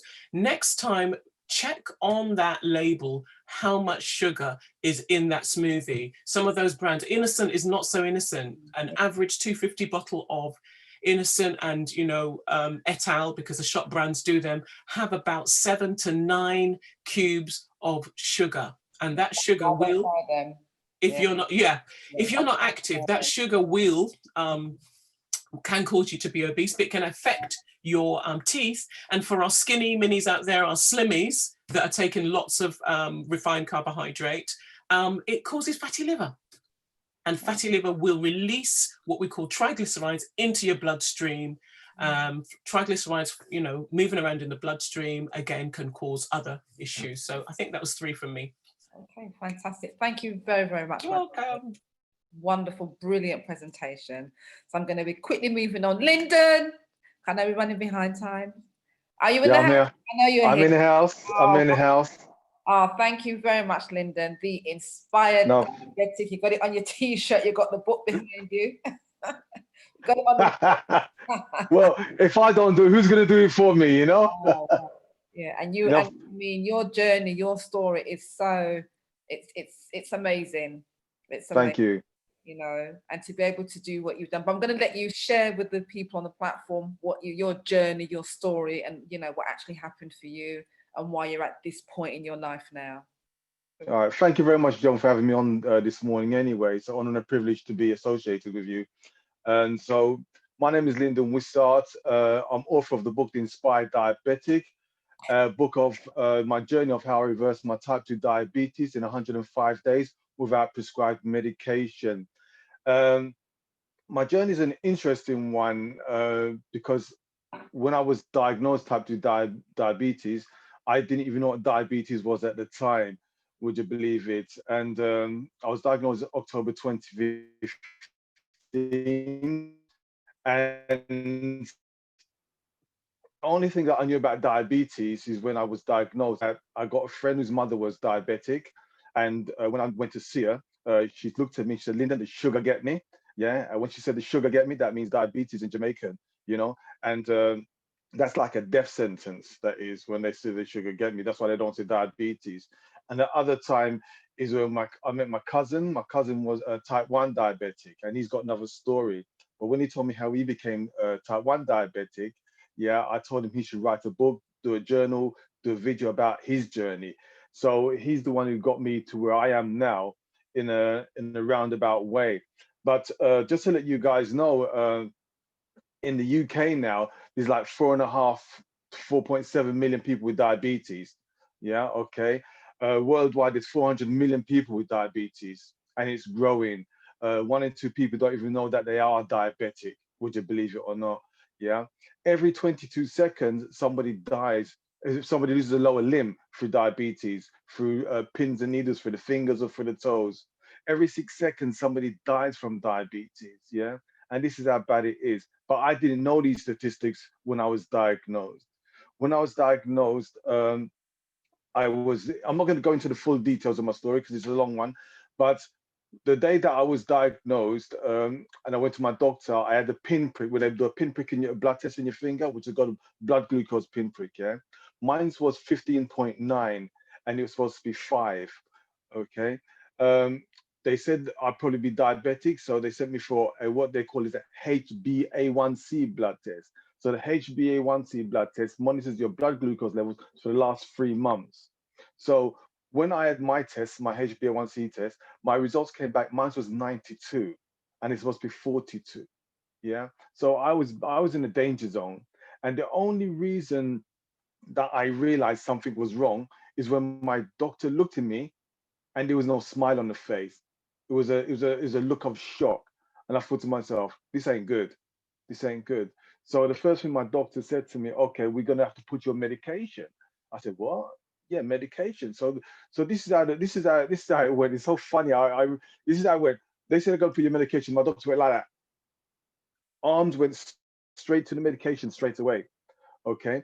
And I'm fighting in my head now. You know, I'm talking about nutrition and mental health, but my mental health started at this point here. Do I take the medication or do I not? Do I listen to the professional person or do I not? My cousin who was type 1 diabetic said, Lyndon, if you ever become diabetic, don't take any medication because there are side effects to it. So he told me that. I forgot all about it. And when I became diabetic, that's when it all came back to me. So I said to my doctor, listen, can I have the opportunity to do medication? We don't recommend it, but we give you 3 weeks, yeah, 3 weeks to, or 25 days, 3 weeks to uh, come back, and we give you another blood test in 3 weeks' time. And I said, okay, fine. So I'm thinking there, what do I need to do? So I asked the doctor, how can I become type 2 diabetic? And the things that they said, my carbohydrates, yeah, carbohydrates, pasta, rice, potato, my biscuits, oh man, my fizzy drinks, you know, my ginger beer, you know, my mango juice, you know, all the things I was snacking on, all the things that Shola and Joe was talking about, you shouldn't be eating. I was consuming all of that, morning, noon, and night. And like Shola was saying, the hunger part is like when you finish eating, you still feel like you want to eat. So you finish eating a good meal, and then you go to an event, like you said, and you're mentally thinking, geez, I don't care, I'm gonna eat when I get there again anyway, you know. So it's funny. This is how we're programmed, like Shola was saying, and this is one of the things that I was programmed to. So when I was diagnosed, I thought, okay, pasta, rice, all these things, carbohydrates. So my thought said, okay, number one, if I take any medication, there's going to be side effects to it.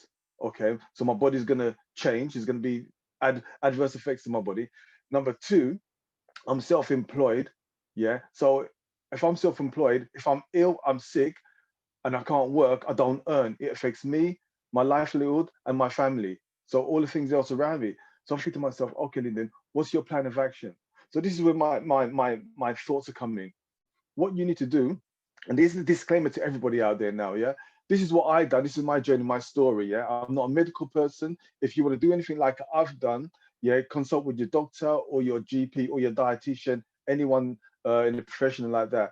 But I took it upon myself to say, my body's my temple, and I'm going to stop eating carbohydrates as of today. And that's what I've done.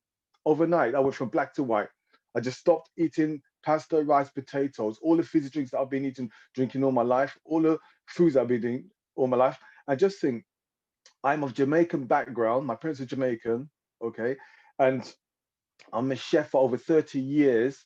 You're working in the industry, and when I was at that time, I was working on the pastry section, cutting cakes, yeah, cutting cakes. So when I was diagnosed, I thought to myself, Lyndon, you got to do something now.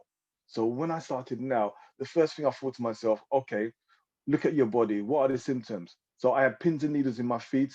I have pins and needles in my feet and my fingers as well. I was overweight. I had a big belly, a pot belly. And the thing about my belly being overweight, I didn't realize I was overweight. I was putting on weight. I knew it, but I did nothing about it. Until one day I went to my mother's house and I said, Mum, how are you doing? She goes, Lyndon. She looked at me and said, Lyndon, your belly, I get big. I said, what do you mean, Mum? She said, look, upon you, your belly, I get big. I thought to myself, Mum, you can't talk to me like that. I'm the baby in the family. You know, you can't tell me that. She said, Lyndon, look upon yourself. So when I got home that evening, you know, I undressed myself and I look at my stomach. I said, whoa, I didn't realize how big I was. And then the clothes that I was wearing was much bigger on me. And I think to myself, this ain't good. This ain't good. So when I decided to lose weight now, one of the things that I started to do was, because I was self-employed, I didn't have to work some days. So what I do in the mornings, I would take my daughter to school for 8:30. Then I go straight to the gym. Yeah, I go to the straight 3 or 4 times a week for about 3 to 4 hours in the gym, just doing everything, just trying to lose the weight. And for me, the weight wasn't coming off that quick, like I thought in the beginning. So I went back to my cousin. I said to my cousin, Ken, listen, I'm in the gym all the time. I'm working out, but I don't seem to be losing the weight like I'm supposed to. I'm not sweating like I'm supposed to. And he said one simple thing to me. He said, Lyndon, step it up. He said, step it up. So I said, what do you mean step it up? So just go from 130 RPMs to 140, 145, 150. So when I went back to the gym, I started to kick it in much, much more. And the funny thing about that, I would go to the gym for 3 or 4 hours, but I'd only drink water. I'd only drink water. And this is 3-4 times a week. So for about 5-6 hours a day, I'd only drink water. I'd come back to the car and have a pint of blueberries and a banana. And this is when Joe's talking about intermittently fasting. So on my journey, I've met a lot of people in the medical industry. I want to hear my story. They said, Lyndon, you were intermittently fasting. I said, really? I said, what's that? They said, when you're not eating all the time. And I thought to myself, okay, brilliant. And they said, it's really good. But one thing I was conscious of doing every single month, I would do a 24-hour fast, to detox my body, to make sure there's less sugar, because I was going for a blood test. Just think about it psychologically. I'm going for a blood test. So the best way for me to have my blood sugars low is not to eat any food at all.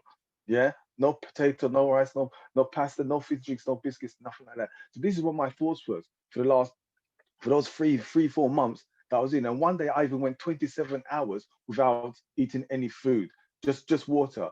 So intermittently fasting, and I was doing a 24-hour fast. So that's part of the journey that I was on. So it's funny, when I wasn't eating as much, I still had energy. I still had energy, and I can't understand how come this was, because I didn't understand about nutrition, even though I was a chef for many years. So one of the things that I started to do as well, one of my friends came to me, Lyndon, you know something? If you want to help your diabetes, add some okra to your water. What do you mean okra to your water? Drink okra water. So I thought, okay. So when I done research about okra naturally reduces the blood sugars. So I thought, okay, I'll add 1-2 okras into like a 500 ml bottle of water and let it ferment for about 24 hours. Then I drink the juice. That's what I said to do every day. Then one day somebody said to me, Lyndon, you should add some spirulina. Jimmy, spirulina. Yeah, spirulina is algae. So when I went on to spirulina, it's like, what?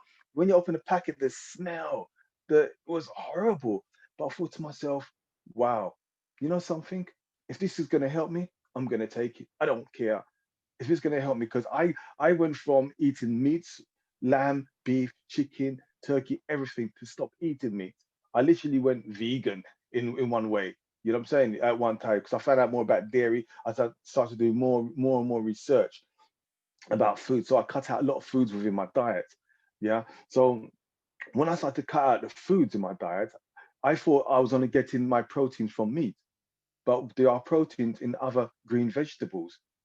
And I thought to myself, wow, how come I got so much energy but I didn't have it before? And this is the reason why I've cut down on so much of the junk in my body. And it came to the stage where I'm thinking to myself, how do I analyze all of this? How do I put all this together? And then somebody said to me that you should add fresh lemon in your water and drink that in the mornings. Because one part of my story, I had a fatty liver as well. Shola mentioned about that, having a fatty liver. I had a fatty liver.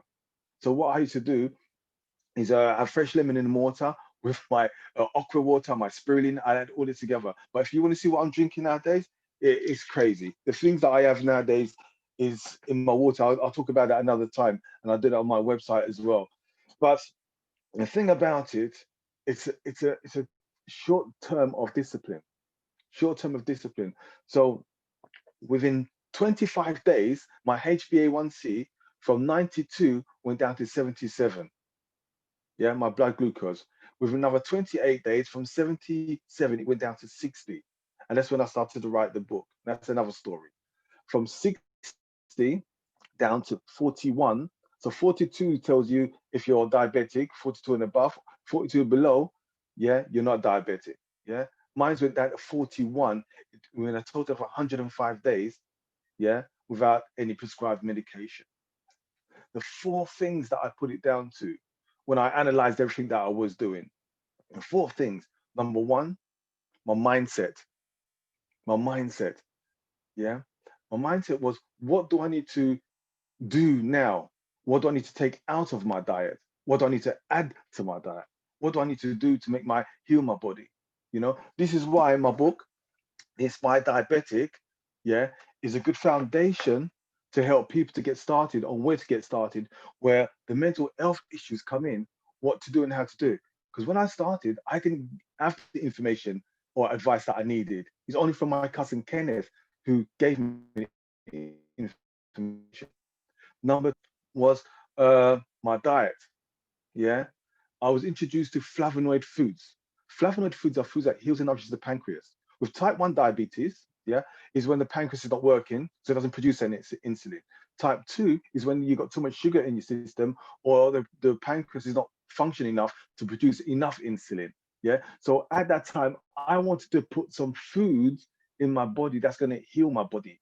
So specific foods I was eating on a day-to-day basis. With flavonoid foods, was like monkey nuts, parsley, green herbs, peppers, dark chocolate, just to name a few, berries, blueberries. Yeah, just to name a few things. But flavonoid foods, that's what I was focused on. The third thing was physical activity. I had to lose the weight. Physical activity, I had to do something. So my way of doing it was going to the gym. That's what I was doing, going to the gym. Yeah, and just working out different things. The story of the gym is so funny because I used to go to the gym and I used to spend so much time in the gym, and I couldn't understand why am I spending so much time in the gym just to try and get fit or just to get to where I want to get to. And I thought to myself, Lyndon, you need to cut down. So what I done, I got myself a personal trainer to do an introduction to all the different machines in the gym. So what I broke it down to, when I went to the gym, my gym was like £1 for 4 hours in the car park, yeah, and 50 pence for 2 hours. So I'm thinking to myself, Lyndon, you want to get in that gym, do what you need to do, and come out, put 50 pence in that meter.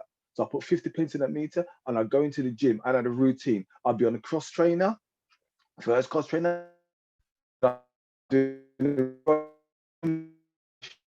cycling, then I go on vibrates. Yeah, I enjoy it. I don't know why I just love vibrate. And then I'll do,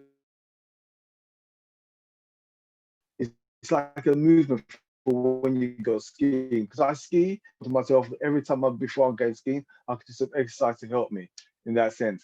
So the exercise part, you do what you need to do. Yeah. So this is my mindset was to program myself to do what I need to do at that time. Yeah. And the fourth thing that I put it down to was intermittently fasting, which we touched on before. And Joe does an awesome presentation in intermittently fasting. And it's funny, all the things that Shola, Joe, and Amiz they're talking about, we needed to know that before I got to my stage. So it's a reverse cycle of it, you know. So what we need to be implementing now into our own selves is what do we need to do now to be free of diabetes? How do we reverse the diabetes? Yeah. And my palate's changed over the last 2 years. I can't remember last time I had fizzy drink. I don't do fizzy drinks anymore. I've gone on to a little bit of meat. I don't eat meat like that. I get upset sometimes with people say, oh, have something to eat, have something to eat. And it's all meat. I said, no, I don't need it. So come on, I said, no, I don't need it. When I go out with my friends, now, okay, 9 times out of 10, I'm drinking water and they can't understand why. I said, I don't need anything else. And I don't miss any of the fizzy drinks, to be honest with you. So this is one of the things that I talk about. And a lot of things that people relate to with diabetes, I had all the symptoms. I had all the symptoms. I had blurred vision. Yeah, okay. I was running to the toilet 3-4 times an hour. I was 3-4 times an hour running to the toilet. And I thought it was normal because I was drinking a lot. Yeah. I was always thirsty as well, always thirsty. Well, I was always hungry as well, always hungry. But I loved eating, you know. So it didn't matter. Another symptom is always being tired all the time, always being tired, and I was always tired. But I enjoyed being tired, so it didn't matter. And also the numbness. This is one of the things that a lot of people don't realize. Yeah, the numbness. We have pins and needles, and you think you're okay. But if you've got any of these symptoms, please get yourselves, guys, checked out. Get yourself checked out. There's a lot more to my story that I'm sharing, you know, but I'm just giving you a slight snippet of it. Yeah, you can find more information about me on the Inspired Diabetic website, or me on Instagram at the same name, or my YouTube or LinkedIn as well. On the YouTube, I've got quite a few videos of the things I talk about as well. But I'm just going to give you an update because I can go on for about 45 minutes, but I won't with my details. But if anybody wants to contact me directly, please do. More information about what I've done. But remember, I didn't do it in a natural way. When I was diagnosed, I wanted to find a cure for type 2 diabetes. So I went onto the World Wide Web and I looked for books, information. I couldn't find one person that said they've done what I done. And just imagine. So because I had no one there to guide me, I just went and done it myself in the way that I wanted to do it, without following anybody, and there's a lot of politics in what I've done, would you believe it or not? But to be honest with you, as long as I'm diabetic free right now, I'm good. Yeah, I don't do all the things that I used to do. I just take care of myself on a regular basis now. I really do. So it's a lifestyle change. And Shola mentioned something about the children, or somebody said something about your children. How do you get your children to eat normally because of the obesity? But sometimes, let me tell you, parents, it's got to start with you. It's got to start with you. When I started my journey, I was doing events, going to events, health and well-being events. I would take my daughter with me. She was 15 at the time. She was coming to the events with me, and she's learned so much from other people. Yeah. Now my daughter, she's not that health free, but she's much better with the knowledge, because she's in what I eat and I drink and I do things. And she says, Dad, she's 17 now. She says, Dad, I'm having a detox day. What do you mean detox? I'm not drinking any fizzy thing. I'm just drinking water today. I'm cleansing myself. She's looking into more natural products now. Yeah. And so I'm so happy that within our community, we talk about natural hair products, natural toothpaste, natural things for the body. And this is what she's into now. Yeah. I've got 3 grandchildren. They're vegetarian. Yeah. My daughter has seen what I've done. Yeah. So they're doing what I'm doing as well. Even my son. Yeah. Big man. So sometimes it starts with the parents. We got to lead by example. Lead by example. Yeah. And I'm telling you the truth. That's how it goes for me. If my daughter is 17, 18, and she wants to go and do her own thing, yeah, that's fine. But when she sees like how my skin is, she said, I'm looking good. She said, Dad, you're looking good today. I said, yeah. I said, I just show her my drinks. I said, look, I'm drinking. Lead by example, parents. So Joan, thank you very much for today. My name's Lyndon Wissart. Oh. And yeah, that's part of my story. Your internet's breaking up, Lyndon, so you've actually frozen on my screen. I don't know what's happened, but I mean, we can still see you. Thank you for a... Okay, I think, have I frozen or Joan's frozen? Somebody's frozen. You've frozen on the screen. So I think your internet's been playing up throughout the presentation, but don't worry about that. I wanted to quickly just pick up on a couple of points you've made, and it's really, you know, true. It's a significant thing. Weight creeps on. If you don't like watch yourself, before you know it, within the space of, I mean, I've seen a couple of people, and I do, a lot of you know that I'm a spinner. So I go to the gym, I spin on the bike when it was open, back in the olden days now. And, you know, I see quite a few of my gym buddies now, and they've really piled on the weight. You know, it just creeps on. It just creeps on. So just to be mindful of that. You know, once you recognize it, then you can do something about it. Exactly. And the okra in the water, I've never heard of that before, so I've picked up something new today. Yeah, but okra, you could also add a thing called bitter gourd, bitter melon, or chlorella as well. Okay, yeah? so you get it from a natural food shop. Yeah, you get it for the corner shops, yeah. Okay. Yeah, the veg shops, yeah. Because these things help build, reduce blood sugar naturally. So does moringa. Yeah. Yeah. Moringa. You go to my website, you get moringa. She mentioned about apple cider vinegar as well. You know. And also you mentioned about the research, and I mean we're lucky that we live in the world of the World Wide Web. You know, yes. And I always say to people, you don't have to listen to me. Go and do your research. Yeah, there's a wealth of information out there. So, go and do your research and find out what strategies you can put in place. And physical activity is key. And most of you know, especially my ladies who are in the Queen's Walking Group, I mean, it's all about health, isn't it? We're talking about diet and nutrition this morning, but it's a holistic approach. And I say that every week. It's about the sleep, it's about drinking the water, it's about your diet, it's about activity. So it's really taking that holistic approach. Exactly. And step by step. Yeah, and the thing about it, John, one of the things that I'm going to urge people to stop saying to themselves, how do you do it? I can't do it. How do you drink 2 liters of water a day and things like that? You're programming yourself not to do it. Find a reason to do it rather than not to do it. Well, Joe said it. I mean, I listened to a webinar that Joe did yesterday. I'm not sure if he said it today, but everyone's got a mobile phone. Set a reminder. you know, set a reminder, whether it's every half an go. hour, every hour, I'm going to drink water. Simple. Yes. Don't have bottles of water on your desk if you're working. Get up and go and get your water. Yeah. You got to keep moving. You got to keep moving. 100%. I'm going to wrap it up here because I can see the time. We need to get the Q&A in. Right. Thank you very much, Lyndon. You rock. Thank you, Joe. Wonderful. Yeah, you too. And can I reiterate? Please put your details into the chat. So we're, you know, all of the presenters, please put your details into the chat. You know, so participants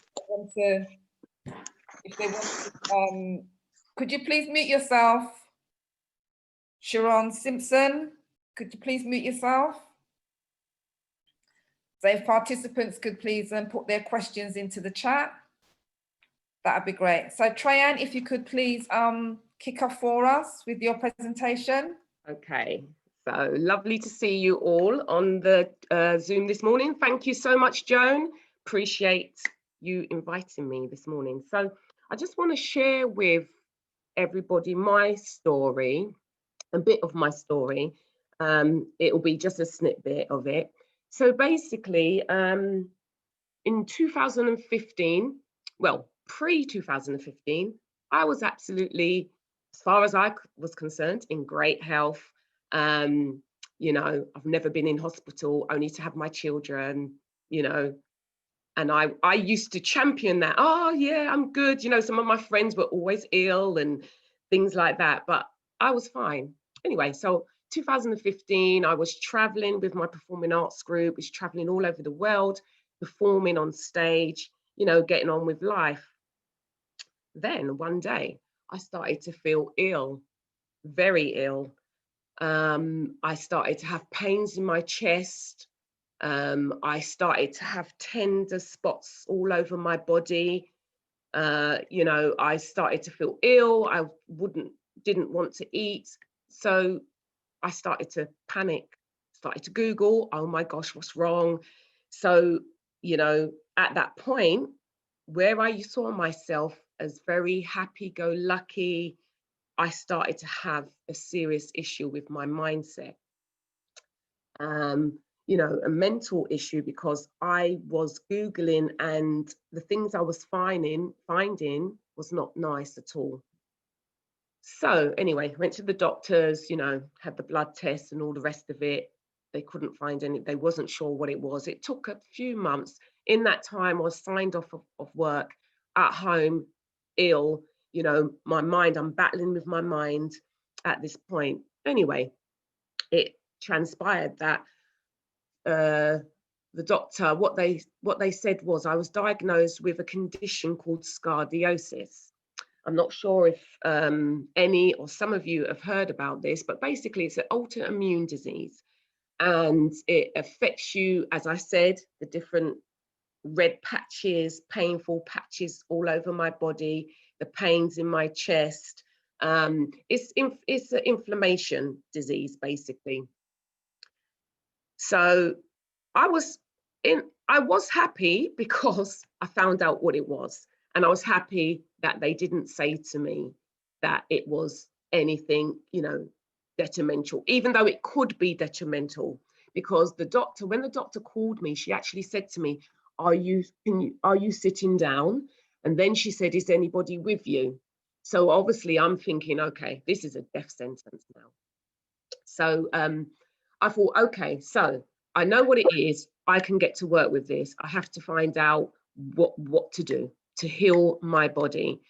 So the process was, you know, they monitored me. They wanted to put me on medication, but they said they will give me a few weeks, you know, until I can get that appointment to get to the hospital.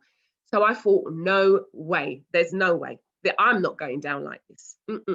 No way.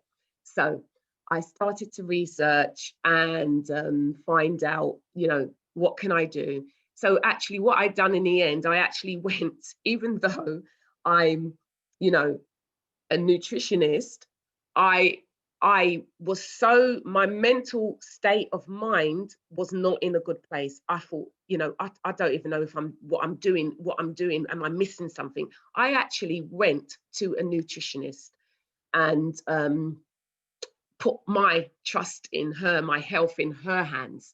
She really did help me. You know, she gave me some pointers that I missed out. And, you know, obviously it wasn't a whole diet change, because I am actually a plant-based, but I'd say before my diagnosis, I was vegan, but I was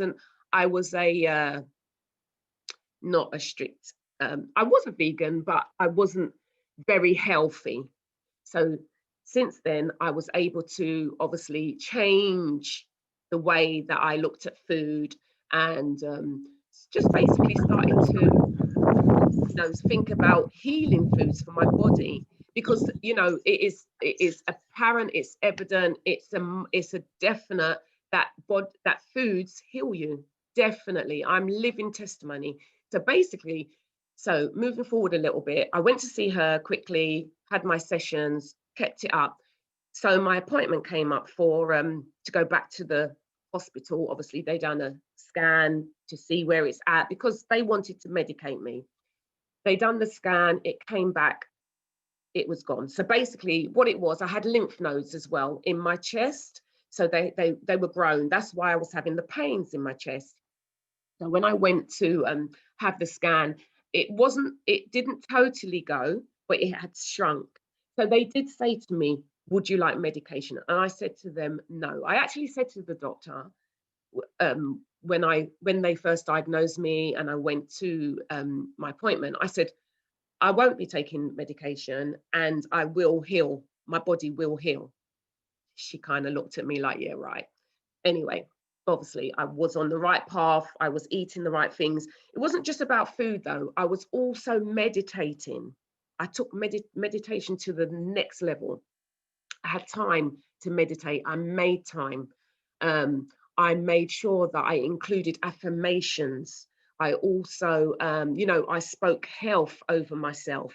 I just knew, it wasn't my portion. This wasn't my portion. And you know, this is what I believed for my life. This is going to happen.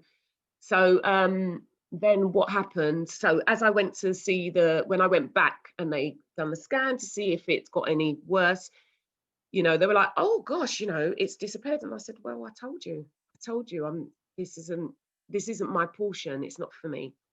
So basically, you know, they kept me on their books. I had to keep on going back for different scans. And, you know, as I said, it didn't disappear, but it had got smaller. So, you know, it was basically small enough for them not to be worried about it.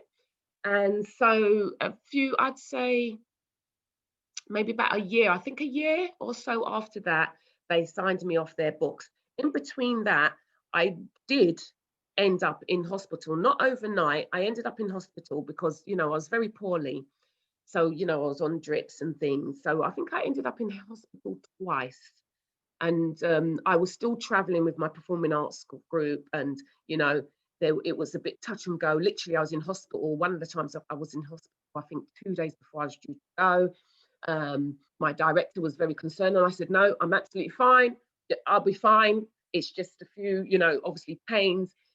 You know, again, meditation, deep breathing exercises, and obviously healing foods as well. So what I'd like to encourage you in,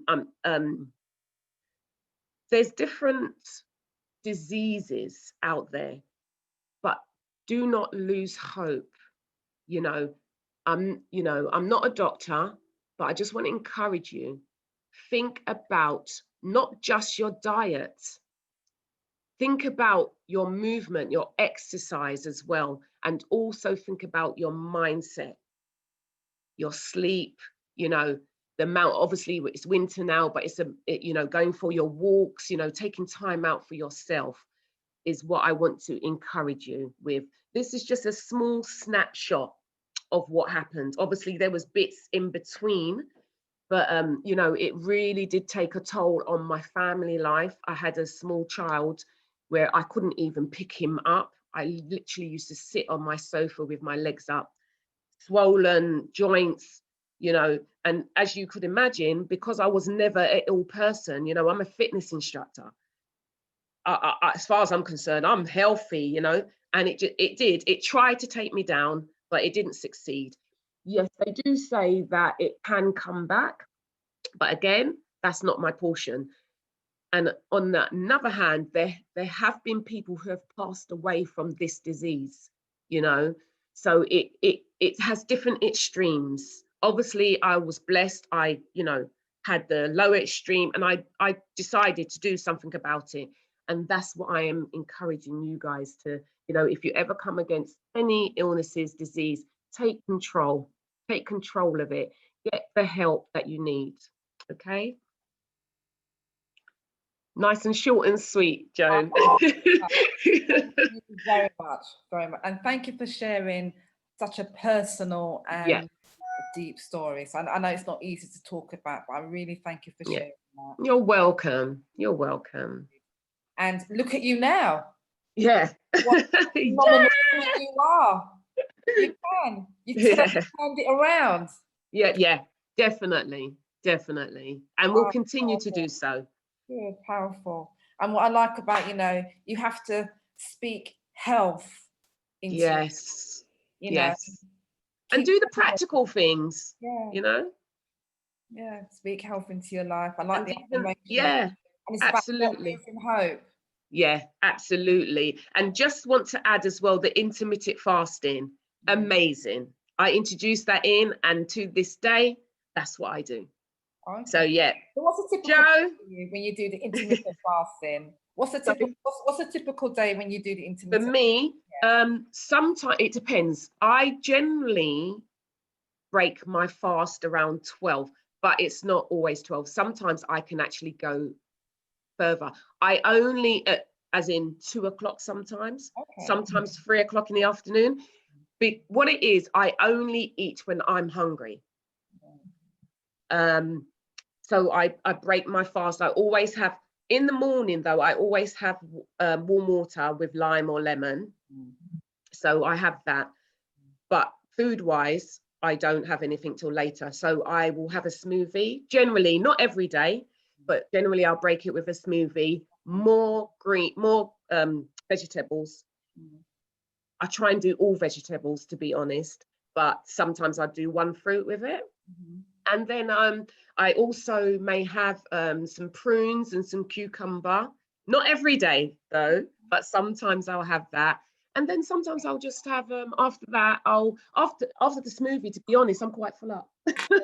And then I'll have like, you know, I may have an avocado on brown bread, and then I'll have my dinner, which may be, I don't know, it could be lentils and bulgur wheat or mixed vegetables, things like that.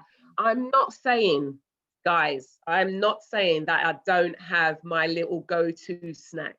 Okay, I'd be lying if I said I don't have a little naughty now and again, but it's about balance, isn't it? It's about balance. So, but yeah, that's typically my day. And then I stopped eating, I don't know, about 7 or 8 or whatever it is, that time slot. Lots of water, lots and lots of water. Yeah. You should be able to do this and your skin goes right back down. A lot of people can't do that. Yes, absolutely. So I've got a quick question. Yep. In regards to looking at stress, boredom, sadness, low mood, and that can often lead us to eat and look at. So how do we develop these kind of like new coping mechanisms to deal with the challenge of just not eating for the sake of eating?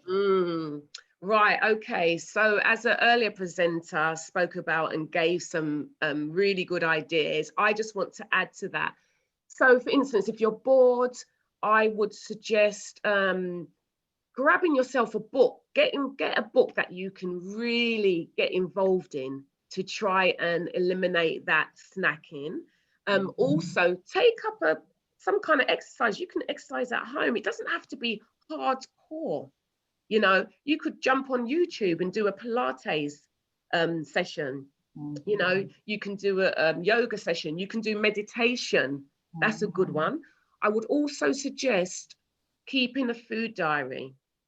Keeping a food diary of what you're eating every day. And also beside it, how do you feel after you've eaten that?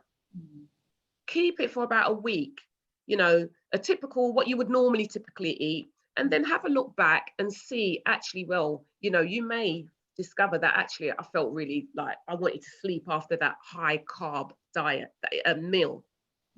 So you can see your mindset may be in a different way. Okay, so that's another one. And one more I'd say is eat mindfully. So when you're eating, making sure that you're present. You know, a lot of times, as an earlier presenter said, we're watching the telly and we're just eating, we're not thinking. Think about what you're eating. Take your time. Try and chew slower, because that is going to fill you up even more anyway. Yeah, so that's just 3 tips. There's so many more things you can do. Ah, fantastic. Thank you very, very much. You're welcome. Thank you. I'm going to quickly ask Nadia. I know you've been monitoring the chat for me. So are there any particular salient themes that have come through?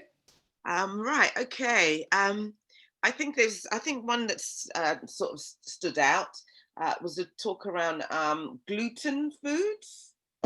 Can anyone answer that? Gluten diets. It's another diet, isn't it, really?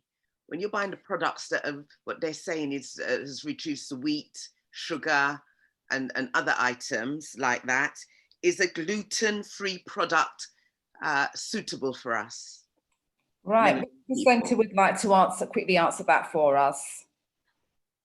Shola, who would like to step forward? Happy to go. I think in terms of clinical dietetics, gluten is actually a protein that's found in wheat, oats, rye and barley. And generally a gluten-free diet is recommended when people have a sensitivity to gluten. The major one, which actually can threaten life and well-being, is celiac disease. And celiac disease is a disease that people are diagnosed with. You can't just say, I think I've got celiac disease. You have to be diagnosed with it.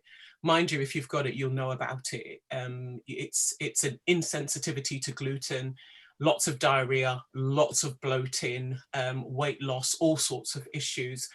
So that's the main thing. The other thing is gluten sensitivity, and there are people that have gluten sensitivities. Again, these are not self-diagnosed things. You really have to have these tested. They're usually done via endoscopy, so your gut needs to be looked at.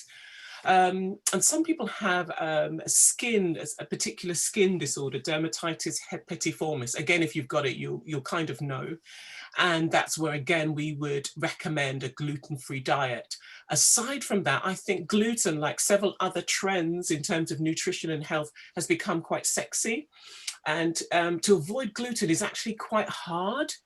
And therefore, I personally wouldn't recommend a gluten-free diet unless you have celiac disease, diagnosed gluten sensitivity, so you've seen an endoscopist, they've had a look at your gut, and also something like dermatitis herpetiformis, again, medically diagnosed. Otherwise, I think we should just be careful about avoiding gluten. It's not the easiest diet to follow. Gluten is in several things, including medications, so I'd be very careful. The Celiac Society is a fantastic website to look at in terms of following a gluten-free diet if you have gluten sensitivity. Okay, fantastic. Thank you. Excellent. A question for Joe. Confusion about breakfast is the most important meal of the day, and in terms of that intermittent fasting and starting it at 12 o'clock. So maybe a feedback on that. All right, Joe, could you feedback for us? Could you? Yes. Yeah, I was raised in a home where breakfast was the most important food of the day, but in reality, I disagree. I think breakfast is not essential for life. I think what we need to understand, whenever we say breakfast, we're talking about that early morning feasting. That's what I'm talking about. At some point you break fast, but I'm talking about that 8 o'clock, eating a full English breakfast at 8 o'clock, or having heavy rice at 9 or 10 o'clock. I disagree. I think your body is much optimal when you don't do that. I think giving your gut rest is such an understatement to people that really are not, exposed to that kind of information. Your gut needs rest. That is health. So it's not necessarily if you don't have breakfast in the morning, or what you're going to do for energy. You have tons of energy. I've helped tons of people heal using intermittent fasting, and we didn't have to eat in the morning. Do you understand what I'm saying? And this is back again to understanding your circadian rhythm and understanding your biology clock. I'm always going to be an advocate for nature. Anything outside of that, I can't really advocate for, because we are natural beings. So I can't say have breakfast as the most important thing. I would say, you know what, even if you skip it, there's more benefits in skipping it than using it in the morning. So I personally recommend just people have a glass of 2-3 cups of water in the morning. We work out, you know what I'm saying? And then, you know, use that time to meditate, use that time to do other things and to put food in your body that will be very, very helpful for your holistic health. Thank you. So you said about water, Joe. So in the mornings, you can, while you're fasting, up to the 12 o'clock, can water be included in that? Yes, absolutely. Water, even herbal teas. Herbal teas. And so, yeah, it can definitely be used. Water is like the best thing, the most nutritional thing is water. Is, you know, it's an essential part of your body. Without it, you'll cause more damage. So definitely water in the morning is the best thing. I use it to just kind of get my body in check. And I've been sick free for the past 3-4 years because of my lifestyle. And I realized it's because I've just kind of synchronized that biology to how we're supposed to eat indigenously. So that's my take on it. Okay, and one more thing. Someone brought up eat right for your blood type. How, I've heard of that before, but could you enlighten us? What does that mean for us? Do you know what? I really don't. I don't subscribe to that. I don't really subscribe to that. It's very. I much more say eat for your body type than your blood type. I think there's a lot of disagreements in the scientific world about blood types. I think, you know, unless it's a medical condition, and then there's always exemptions to the rule. But generally speaking, I don't really pay attention to that. I think it's the same thing. If you distress your hormones or upset certain things, you're going to do that. I don't think your blood type has anything to do with that. More genetics than blood type per se. And bear in mind, we're all mixed now. Like in this day and age, we've crossed over. Our gene pools are a bit more mixed, as to say. Blood to eat according to blood type, I haven't seen enough, and I've debated this with a bunch of people, and I realized I haven't seen enough to say that's something we need to advocate to people, unless there are rare medical conditions that may require to look at that. But no, I think your body type will be more of something you can observe as you use, rather than your blood type. Right, I'll take another question, Nadia. Could I just say, participants, if you've got any questions, if you could raise your hand, and then I'll open up the platform where you can ask the presenters questions directly. So is there anything else coming through, Nadia? So there was just like an open question. What food should melanin people have anyway then? You know, we're different to others. So is there a kind of a set? Well, actually, I think Joe has answered some of that, but that was the main one of the questions there. What should we eat? What food should we eat? That's us Black people. To be fair, it's a loaded question at this point, because, like I said, epigenetics has a massive factor to play in it. So it's very difficult to kind of pinpoint, here's the set of food we should eat. I still believe in a balanced diet at this stage. I do believe in it. I think it's just that how we eat is become more priority to just what we eat.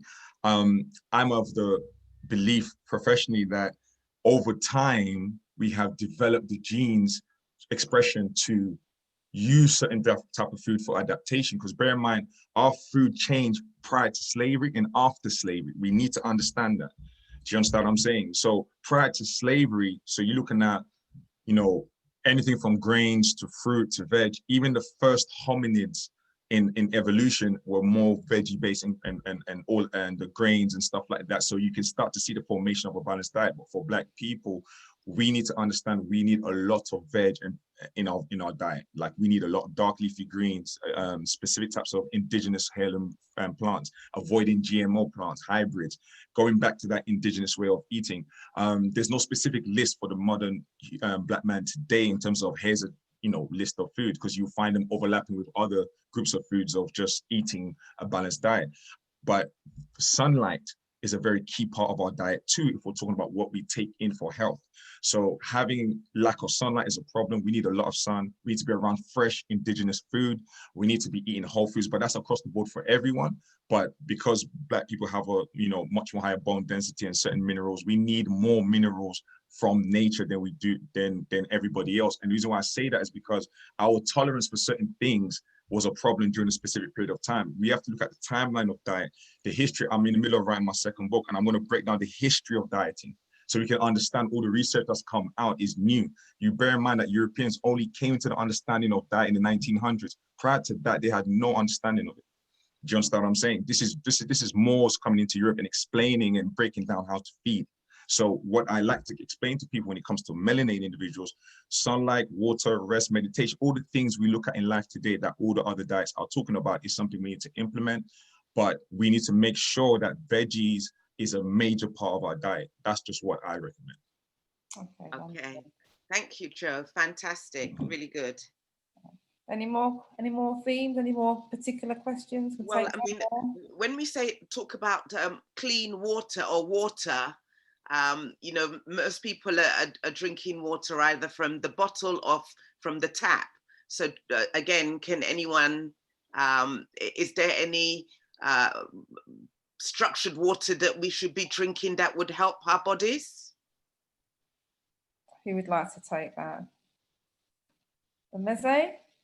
Yeah, so I just saw in the chat that somebody mentioned something about alkaline water. Yeah. Unfortunately, this is a marketing trap. Now, I have to go after this because I've got a group coaching, but the whole thing with the alkaline, and I know that many people are very much bang on alkaline, but let me explain in terms of our bodies. So our bodies essentially have so many different pHs within our system, and it's essentially trying to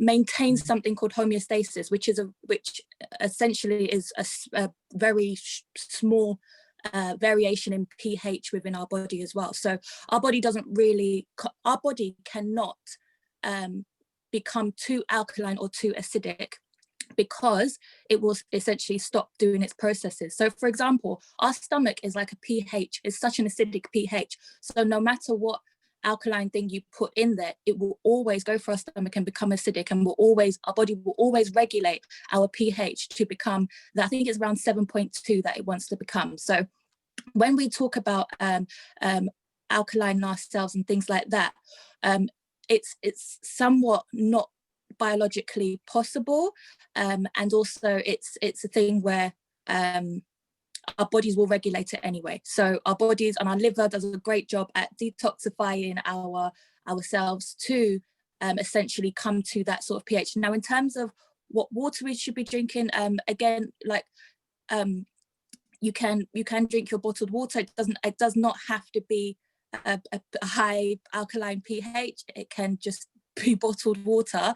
I know that some people drink tap water. Honestly, if you can't afford bottled water, there is no shame in drinking tap water. Although I know that it does contain certain things in it that have not always been filtered out. But again, I don't discriminate between if you can't always afford bottled water as well. So that's kind of like the stance I'll take on it. Yeah. Okay. So I've got to go, but I will put my details in the chat. Okay. Thank you, my darling. We'll talk afterwards. Thank you. I'm going to go over to, we've got a couple of participants who've got their hands up. So if you could please introduce yourself and let us know where you're based, where you're calling from. So Faye Lewis, would you like to go first? Yeah, hi. Can you hear me? I can hear you, Faye. Oh, yeah, really quickly. I had asked a thing about apple cider vinegar, but not as a weight loss, but because I'd heard it's good for managing your blood sugar and insulin level. So I just wanted that clarified. And the other thing is, I also put in the chat about the diet and coming from a very traditional Jamaican household and cooking the food and not being able to get it here. I cook it as often as I can, but I do exercise 5 days a week. I do drink lots of water. Would that be classed as a balanced diet? You know, my yam, my banana, my jerk chicken, my bun and cheese, if I'm doing everything else. Do you You're making me understand? feel hungry. Because it's just hard. It's just so hard. And when it's not, you I can't know. go to the corner shop. I'm making Yeah, I my own know. bun. I'm making my own black cake and things like that. But I have to admit, I'm eating it alone. So, but I do all the other things well. So where are you? Yeah. Where are you based, Faye? You in London? I'm in Spain. I'm the You're one in that always Spain? calls from Spain. Yeah. Oh wow. Okay, you were on before. Okay, welcome. Right, if somebody could quickly answer that for me. Yeah, apple cider vinegar does work to help reduce blood sugars. It's been proven medically, and yeah, it does work, they say. So yeah, it does. And regarding the bun and cheese, I confess, I went to my mother's last week and I couldn't resist it. I couldn't resist it, you know. But I think Balance, isn't it? but I think sometimes we don't see it as a naughty thing, see it as a reward. Right. You know, see it as a reward, because psychologically, if you say, "Oh, I'm going to eat that bun and cheese," and I'm not supposed to, geez, oh man, it's not good for me. I don't want to eat it. I'm going to eat it. Then you're messing with your head.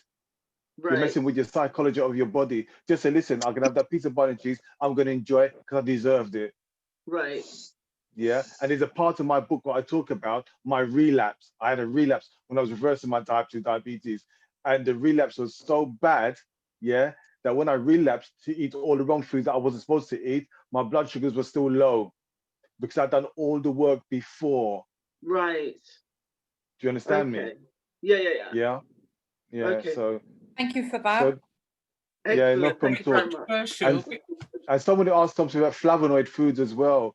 There's more details about flavonoid foods on my website as well. Flavonoid foods, you know, I only found out through my cousin. And there's a lot, like Joe was saying, a lot of the fruits and vegetables that we can focus on. Flavonoid foods are so good because they're directly healing and nourishing the body, specific areas. You know, this is why if there's something wrong with your body, they give you a tablet or they give you something to help you in that part of the body. Yeah. So there are certain foods that helps that part of the body as well. Thank you. Yeah. Shola, I know you're itching to jump in. Sorry, just a bit controversial. I mean, obviously, apple cider vinegar has clearly worked for you, Lyndon. Yeah. But I think as a researcher and as a clinical dietitian, I just have to say there's no clinical evidence to support the use of apple cider vinegar for blood sugars. There is one. There was one definitely. Otherwise, I would never have used it. I would never talk about it if there was. Okay, So I think if you got more details about it, please send it to me because I'm always open to learning more. Yeah, I will do. Yeah, please do, because we get contradictory things from different people, from not even our skin color. You hear me? Yeah, my research is all about Black people, but I'll tell you that in terms of studies, so I teach study methods, and you can look at a research paper and make it say what you like. It's about the quality of the study as well. So there are lots of studies out there that say all sorts of things, but I think it's really important to understand the quality of the study as well. At the moment, there are no what I would call high quality studies in Black or white people that endorse apple cider vinegar, but there are lots of case studies, particularly like your own, where people will say that it worked for them. But I think, just as a population, I wouldn't recommend it, and I'm not sure that many. But to be honest with you, I didn't even know about apple cider vinegar till after I reversed it anyway. Yeah, there's a lot of things that I didn't know about the foods. You see, you nutritionists, you're so brilliant. I love you all. Do you know what I'm saying? But I haven't got nutritional mind, So when I hear you guys talking, I'm still learning, and I've done it, and I've done the diabetes thing already. So we're all learning, I'm so brother. happy. To be honest, we're all learning. Don't let me sound like any expert. Every day is To me, it's nice to hear a different side. Do you know what I'm saying? Because it helps me on my journey when I talk to other people. Because the amount of calls, engagements I get on a day-to-day basis, people are asking me about apple cider vinegar. They're asking me about this. You know, so if one day we could have if you guys know something about diabetes that will help me talk about it with your organizations, let's have a chat. I'm totally open. Yeah, let's do that. We do a lot of diabetes, actually. Yeah, because it's I'll be honest with you guys, I'm not being boastful or anything like that, but I can't find one person who's done what I've done. Do you understand me? Mm. There's 144 countries looking at my website. Yeah, I won't even tell you the main countries that's looking at my website where most of my books are sold. Do you understand me? And I've done it, and I reversed my type 2 diabetes in a layman's way. Not with a doctor, not with a dietitian, nothing special. One simple thing that I've done is to cut down on certain foods. Simple. They are complicating diabetes now. How to reverse it? It's easier than you think for type 2. Right. Mindset. I agree. Right, let me move to the next question, Lyndon. Right, Jenny, if you could introduce yourself and let us know where you're based, what area. You've got a question for us?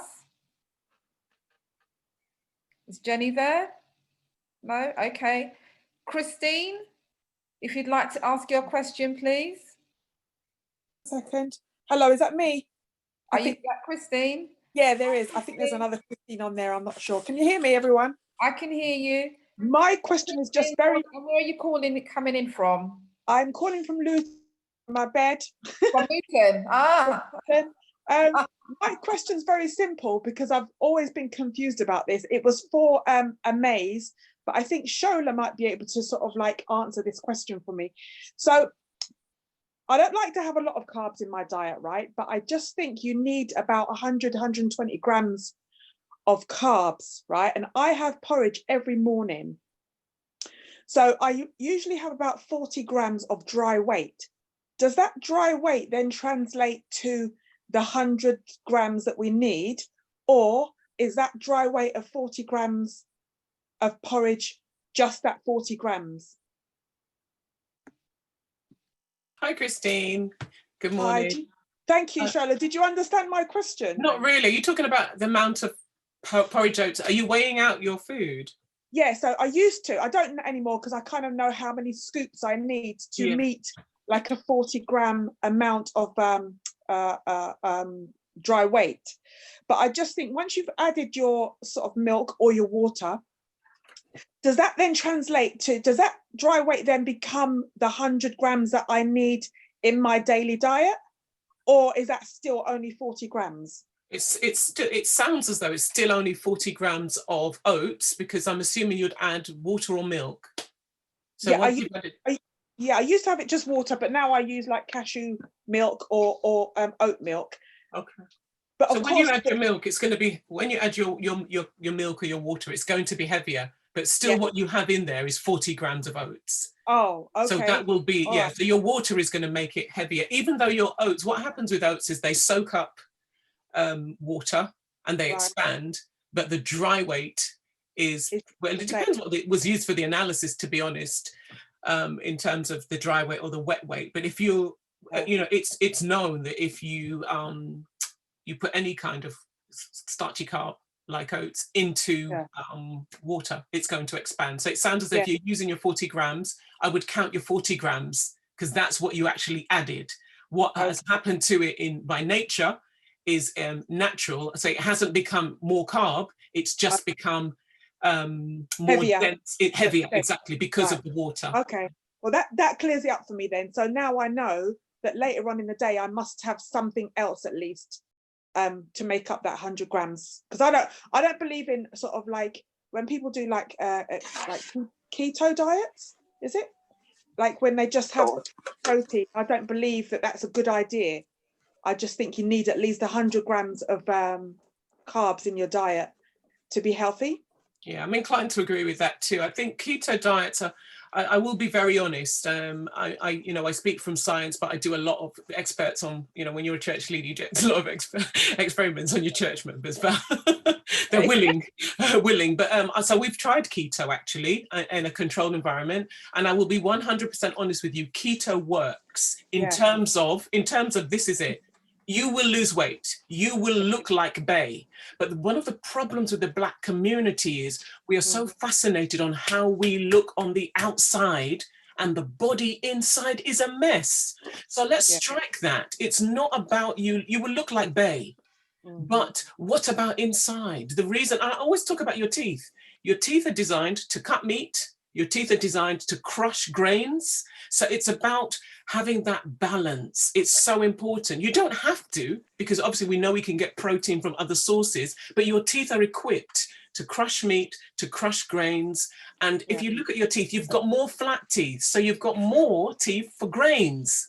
The teeth for meat are less because it dictates how much you're supposed to eat. So if in doubt, just look at your teeth. Look at a lion. Lion's teeth is all pointy, all meat. Look at human teeth. They're not all pointy because it tells me that we need to have more veg and less meat. Now, if you decide not to have meat, ensure you get your protein from another source. But you're 100% right. Keto diets are cosmetic, although in some controlled trials, I've seen them using keto for diabetes. The problem is, however, these diets are not sustainable long term. So we have patients now in Nigeria.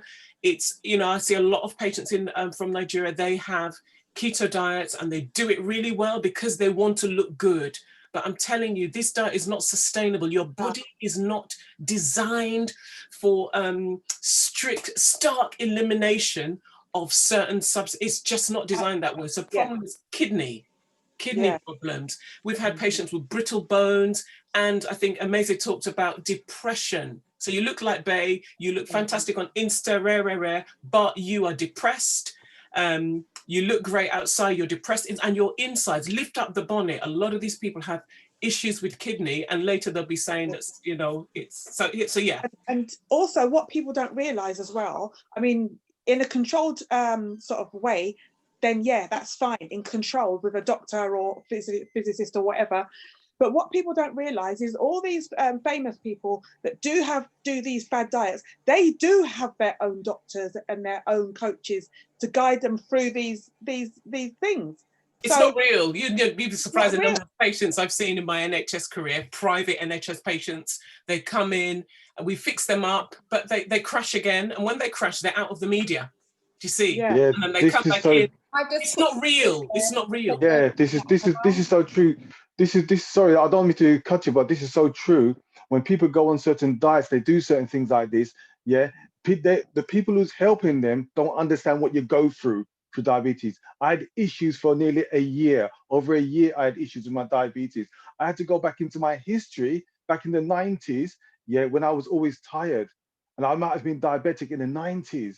Just think. So I had to go back into my history. Even in the 80s, when I was working at the Savoy Hotel, I used to be sick back then, but I did nothing about it because I didn't know what the symptoms were. And this is one of the reasons why I do my journey now and I talk to people, yeah? But type 2 diabetes isn't a life sentence, it's an opportunity, yeah? But people, they're doing things with people who do not know what they're going through or what they've been through.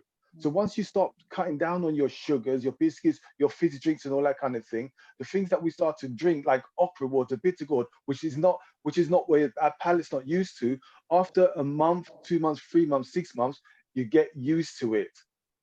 You get used to a different palate. You could easily change. Thank you, Lyndon, because I'm just conscious of the time. And Francine Daly has a question. So introduce yourself, Francine, and where are you?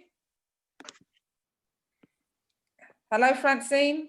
Good morning, everyone. Good morning. Where are you coming in from, Francine?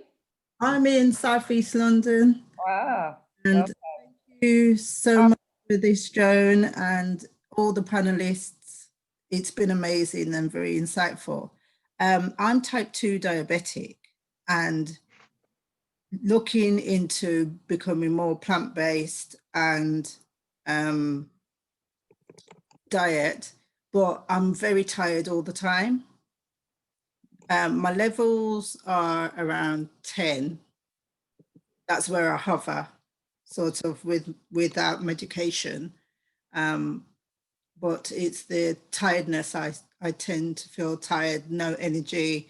I do green juicing, I do moringa, and different things. But is there anything else for iron as well, because I've got the thalassemia. Do you exercise? Not really. I'm not an You exercise. need to. Exercise is part of it. Exercise gives you energy. It's for me personally, my body, it reversed it for me. After I energize, after I use, I've been eating all the right things as well, like you have been, Francine. But you need to exercise. You need to get your blood. You need to get the oxygen in your blood. Even if you're in your bed at home, do something. Jumping jacks, running on the spot. If you can't do that, do something with your arms. Anything. Just do anything with your legs. Even if you're in bed on your back, move your legs. You need to get your blood circulate. You need to open your blood vessels. This is what happens. We can eat all the right things, but if we're not opening our blood vessels to determinate them, you're going to feel tired. You're going to feel tired. Right, Anne, do you want to come in and add anything to that? Right, Anne, are you there? Hi, sorry, I'm here. Do you want to Sorry. add anything to that? Sorry, just tell me the last bit. I just popped to the loo. Oh, what was the last bit? I heard you talking about plant-based oh, I say diet. plant-based. I do green juicing. Yeah. Thalassemia trait, and I'm, anemic, and I'm very tired all the time. Are you actually in your plant-based diet? Maybe that's what you need to look at to see what exactly you're eating to make sure you're not lacking. I'm just transitioning, so I'm just to eating, looking into that and starting to eat some things. When you're transitioning, that's the hardest. That's the hardest time. Yeah. That's the hardest time, and you're gonna feel tired. It's a normal process. What you don't want to do, Francine, is concentrate and think about I'm tired all the time. Keep your mind active, not focus on the tiredness. Because if you keep focusing on tired, you're going to be constantly tired, and it's going to have an adverse effect on the other parts of your body. So you need to start doing your affirmations, telling you what you want. I'm not tired. I feel good. I feel brilliant. I'm energized. I want to get this done. I want to reverse my diabetes. I want to do what it takes. You've got to look in the mirror and tell yourself this day to day. Yeah, and it's so important. It's so important. Sorry. Yeah. Sorry, brother. Sorry, quick question for Francine. Just in terms of tiredness and your transition, are you moving from a meat eater to vegetarian? Yeah. Okay, Francine, just a quick one, obviously to check with your GP. Obviously with meat, it's a source of heme, or what we call heme iron. And often when people are transitioning, they move to a plant source of iron, which is fine. However, the iron in plant sources is what we call non-heme iron. And therefore, to absorb it, you must be taking food that is high in vitamin C. Really important for people transitioning. So iron can be found in plant sources, in beans and pulses. However, it doesn't go into the bloodstream unless you're taking it with vegetables. That may be a cause of your tiredness. Number two, it may be also your flow. So I'm not sure where you are in terms of menstruation and your cycle. So please do check that as well. But also if you're coming to the big M, sometimes we can find different types of oh goodness, my brain's gone. Different types of menopause head. Sources. It is. No, good Lord. It's not low iron. Anemia, sorry, different types of anemia. Iron is not always the only cause. And when we're moving to our senior years as ladies, sometimes the anemias are caused through other things. So it might be B12, it might be B vitamins. So iron, please have your iron checked. Think about your flow, think about moving from meat to beans. Have that iron source, those beans with vitamin C. The other thing is that one of the symptoms of low vitamin D, especially in Black people, we feel tired. It's a classic symptom that I think COVID has just opened the eyes of people all of a sudden. We've been banging on about vitamin D forever. One of the signs, Black people, we look and we feel depressed. Our natural habitat is a sunny country. So we come to the UK, we feel depressed, and sometimes it manifests in our bodies. So what am I saying? Please check how you're combining your beans and vitamin C. Number 2, check your flow and check with your GP, get a blood test. Do I have a different type of anemia? Anemia is not just iron. And of course, please have your vitamin D levels checked. We should be taking at least 25 micrograms a day, a minimum, because our natural habitat is sun, and there ain't no sun in this country. Yes. Thank you very much for that. I hope your question was answered. I need to quickly move on because I've got 3 more questions. Terry, welcome. Have you got a question? Good morning, for us? ladies. Yes, I have a question. I'm calling Where are you from. coming in from, Terry? I'm in Essex. Oh, welcome. So there's a lot of talk about water, and then there's also a lot of talk about adding stuff to water. Is it okay to just have plain old water? Because I've tried adding stuff to water like lemon and stuff like that, and it did my stomach a real damage. And in terms of type 2 diabetes, there's a lot of ladies on here who are commenting that they have type 2 diabetes. Even if you have it, it's not a death sentence. Lyndon is a clear expert, not expert, but a person that's lived through it. My grandfather, rest his soul, was type 2 diabetic. It took me 2 years, but he recovered from type 2 diabetes. So any ladies that have type 2 diabetes or gentlemen that have it, it's not a death sentence. Lyndon did it in 100 and something days. It took myself 2 years, but it can be done. Okay, thank you. Right, Sonia, do you have a question for us? Sonia Taverna? Are you there, Sonia? Right. Yes, I am. Yes, I am. Sorry, I'm driving. Okay. Sorry. Yes, I do have a question for Lyndon. Yes. Hi, Sonia. So where are you coming in from? Hiya. Hi, I'm calling from South East London. I'm one of the queens of Catford. Welcome, Queen. Hi. Ask your question. Hi. Hi, Lyndon. I've been diabetic for 10 years, and Lyndon, it was not caused through weight or diet. I've never been a junk eater. I'm as Margot as well. I've only put on weight since I've become a mature adult, and I'm type 2. I'm told that it's because I've got a lazy pancreas. Okay. I exercise. Yeah. Since the start of the lockdown, the Queen's Walking Group has done the greatest of stuff for me. I listen to Leon Marshall. I see Dr. Walcott. I'm really seeking help and support in regards to, coming out from being a diabetic. But I am actually really struggling. I've changed my diet. I've stopped eating meat. I don't really eat meat much. I might give myself a treat over the weekend. Like, I don't know if it's Sholo yourself, you see a bit of bun and cheese, I might have a quick, bite. But on the whole, I'm quite good.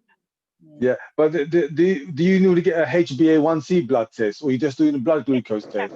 No, last month it was 91. Your HbA1c was 91. 91. And I tell you, Lyndon, since April, I've been hard at it with my change of diet, exercise. I've lost even more weight. Do you know what I mean? And it was 91. But how do you feel? How do you feel within yourself? How do you feel body-wise? Forget about it. I feel great. I still have. I stopped taking I didn't stop, but I reduced the insulin, and I stopped. I was taking 2 tablets. So I stopped one of them. And but when I got my blood test done, I thought my HbA1 would be about maybe 70 at least. But when they told me 91, I broke down. I just thought, what more can I do? How can I help myself? I think if it's a blood glucose, it's obviously what you're eating diet. The only thing I can really suggest is focus a lot on the aqua water, the bitter gourd water, the products like moringa as well. These fenugreek, turmeric, these help reduce the blood sugars naturally. I take turmeric every single day. I take a spoonful of apple cider vinegar only when my glucose level is high in the evening. I walk nearly every single day. What I'm saying, I jump on the spot. add the aqua water and the bitter gourd water. Yeah. What water? I know about the okra water. What's the other Okra water? water, bitter gourd. They call it bitter gourd, Karela, or bitter melon. Yeah. Can you These write help that with. down to the message? Yeah, Can you yeah. Or write that down? contact me. Yeah, or contact me directly. I'll contact you directly then. Yeah, Yeah, Lyndon, contact me because directly, because I think I need to talk to you directly. Yeah, because I need to understand what you're doing on a day-to-day basis. Because once you do that, yeah, and there's a lot of politics in diabetes nowadays. Yeah. Okay. As well. Lyndon, can I give you an example? Yesterday, I had oats with water, gluten-free, wheat-free, gluten-free oats with pumpkin seed, sesame seed, and goji berries.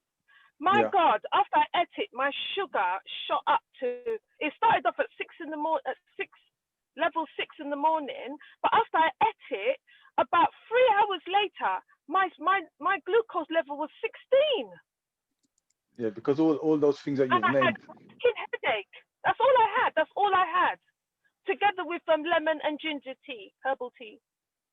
Do you intermittent fast as well? Do you do intermittently fasting?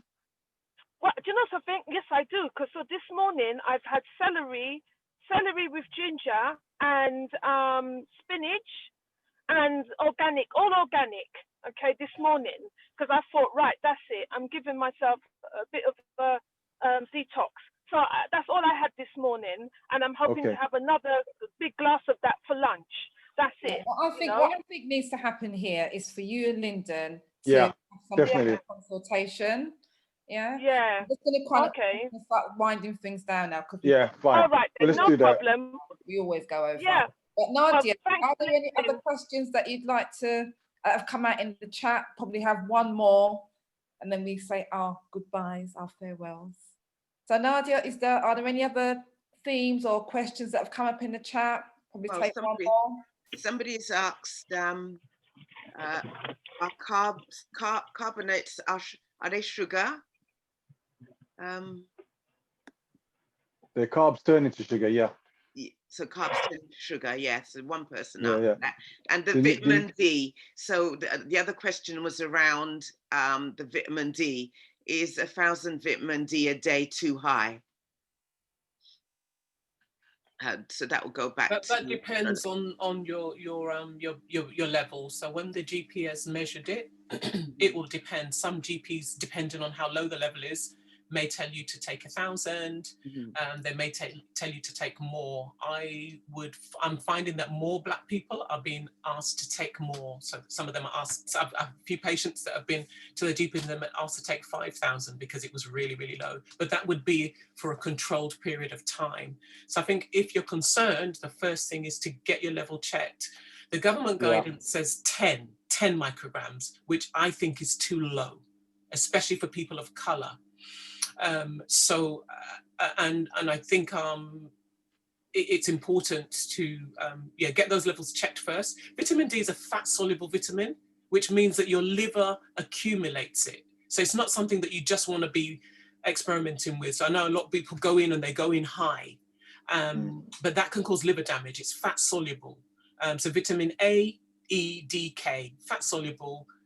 They can mess about with your liver. So please do get it checked first. But to start off with, 1,000 is 25 micrograms. It's okay to come in at that level. But if you're not feeling that it's enough, and often your body is telling you there's something niggling, ask your GP for a blood test and get it checked before you start increasing. And that's the same with any vitamin or mineral, actually, especially the fat soluble ones. We see some really ugly things in clinic because people have been dabbling with things that they don't really understand. Okay. That's great. Thank you. Right, I'm going to ask each of my presenters, what parting gift can you give to our participants? Something they can probably introduce into their lifestyle, or a tip of some sort. So what can you offer us around, Well, from me, Lyndon, the only thing, the tips I could do is just be mindful of yourself. Just think to yourself, you can do it. You got to change your mindset. It's a simple little thing, simple change. Because you stay simple, it becomes simple. Okay. Yeah, and discipline. Thank you. I'd say include more vegetables to your daily intake. For those of you who are thinking about moving away, you know, from eating so much meat, to try and, you know, gain back your health, I'd say the best way is to not just eliminate totally, because, you know, it may be a challenge for you. Just start to include much more vegetables into your daily intake as a tip, and then you can take it up higher and higher later on. Fantastic. Shola? I would say that, I know it sounds controversial here, but, you know, we are not just, well, I mean, I think that Joe has kind of alluded to this. We've talked about food a lot, but actually man is tripart with spirit, soul, body. We have to feed all of them properly. All of it, to exactly. live a purposeful life. All of it. Yeah. All of it. All of it. Literally that. And just to everyone, all the information you've heard from all the speakers here is, I like to call it a reference point. Please understand, take the discipline to study, look into what we are saying. Don't just, this is why there's confusion. There's confusion because you're just taking what 20 different nutritionists are saying. Take the time to research for yourself, because one thing does not fit everybody. I don't care how healthy it is. It will do damage in someone else, but it will be great in something else. But definitely something I have personally learned today, because I've known Linda for a while, but Shola's really made me understand that we have to look at things before we make a decision. We can't just listen face value. We have to look at all the things, because missing out one thing can mean you get the reverse effect of what you intended and you don't know why, and you go back to being discouraged and you lose sight of things. So just take 5 to 10 minutes, not, you know, we're the experts. We spend hours on this. You don't have to. Spend 5 or 10 minutes a day, just getting some basic understanding of things we are talking about. So it's been a pleasure for me. I've learned a lot as well. Every time I listen to Lyndon, I learn something new about diabetic. You know, I bought his book. It's powerful, and it's a pleasure to meet all the other speakers here today. So it's been great. Oh, wonderful. And just to wrap things up, thank you all speakers. You rock. Yeah, this is the 4th Queen's, you know, Zoom session. And each time, all I can say, you know, and for me, you know, and I think when I speak to most people to come on the platform, it's doing events, Zoom sessions for us, by us. Yeah. We've got a wealth of expertise and knowledge in our community, and I'm just so grateful to all of you to come on the platform and just talk to us. Yeah. So I hope, you know, participants, you've made loads of notes. And, you know, we've had an education this morning. So there's no excuses now. Stop eating the fridge. Yeah. You can do it. You can do it. And it's just really about introducing basic things into your lifestyle. You know, diet, the water, you know, more veg, fruit, etc. Just gradual steps. And you can do it. You can get there. And exercise is key. You have to get moving. Yeah. Yeah, you have to get moving. So on that note, thank you all. Have a fantastic Saturday. Yeah. I am going to do. Yes. And let me just drop in this evening. I'm actually doing a second Zoom session, and it's going to be fantastic. This is a spin-off from the Queen's Black Hair Rocks, and it's an evening with big nannies and our special guest, Couture Locks. So I'm not sure if there's any tickets available. I think there might have been about 20, 30 tickets floating around. So check it out on Eventbrite. That's going to be a wonderful session talking about the journey of big nannies and their hair company, etc. And if you've got locks, Joe, this might be one for you. And how to look after those gorgeous locks. And Trey Ann. So yes, everybody have a fantastic Saturday. Thank you all for being on the platform. You're all amazing. And the queens who are on the platform, you know what I always say to you, 20,000 steps, please. So I expect to get loads of pictures and messages throughout the day that you've done your 20,000 steps. And just keep moving, everybody. Yeah. Have a wonderful Saturday. Take care. Thank you. Thank you. Thank you all. Thank you. Thank you. Thank you. Wonderful, wonderful.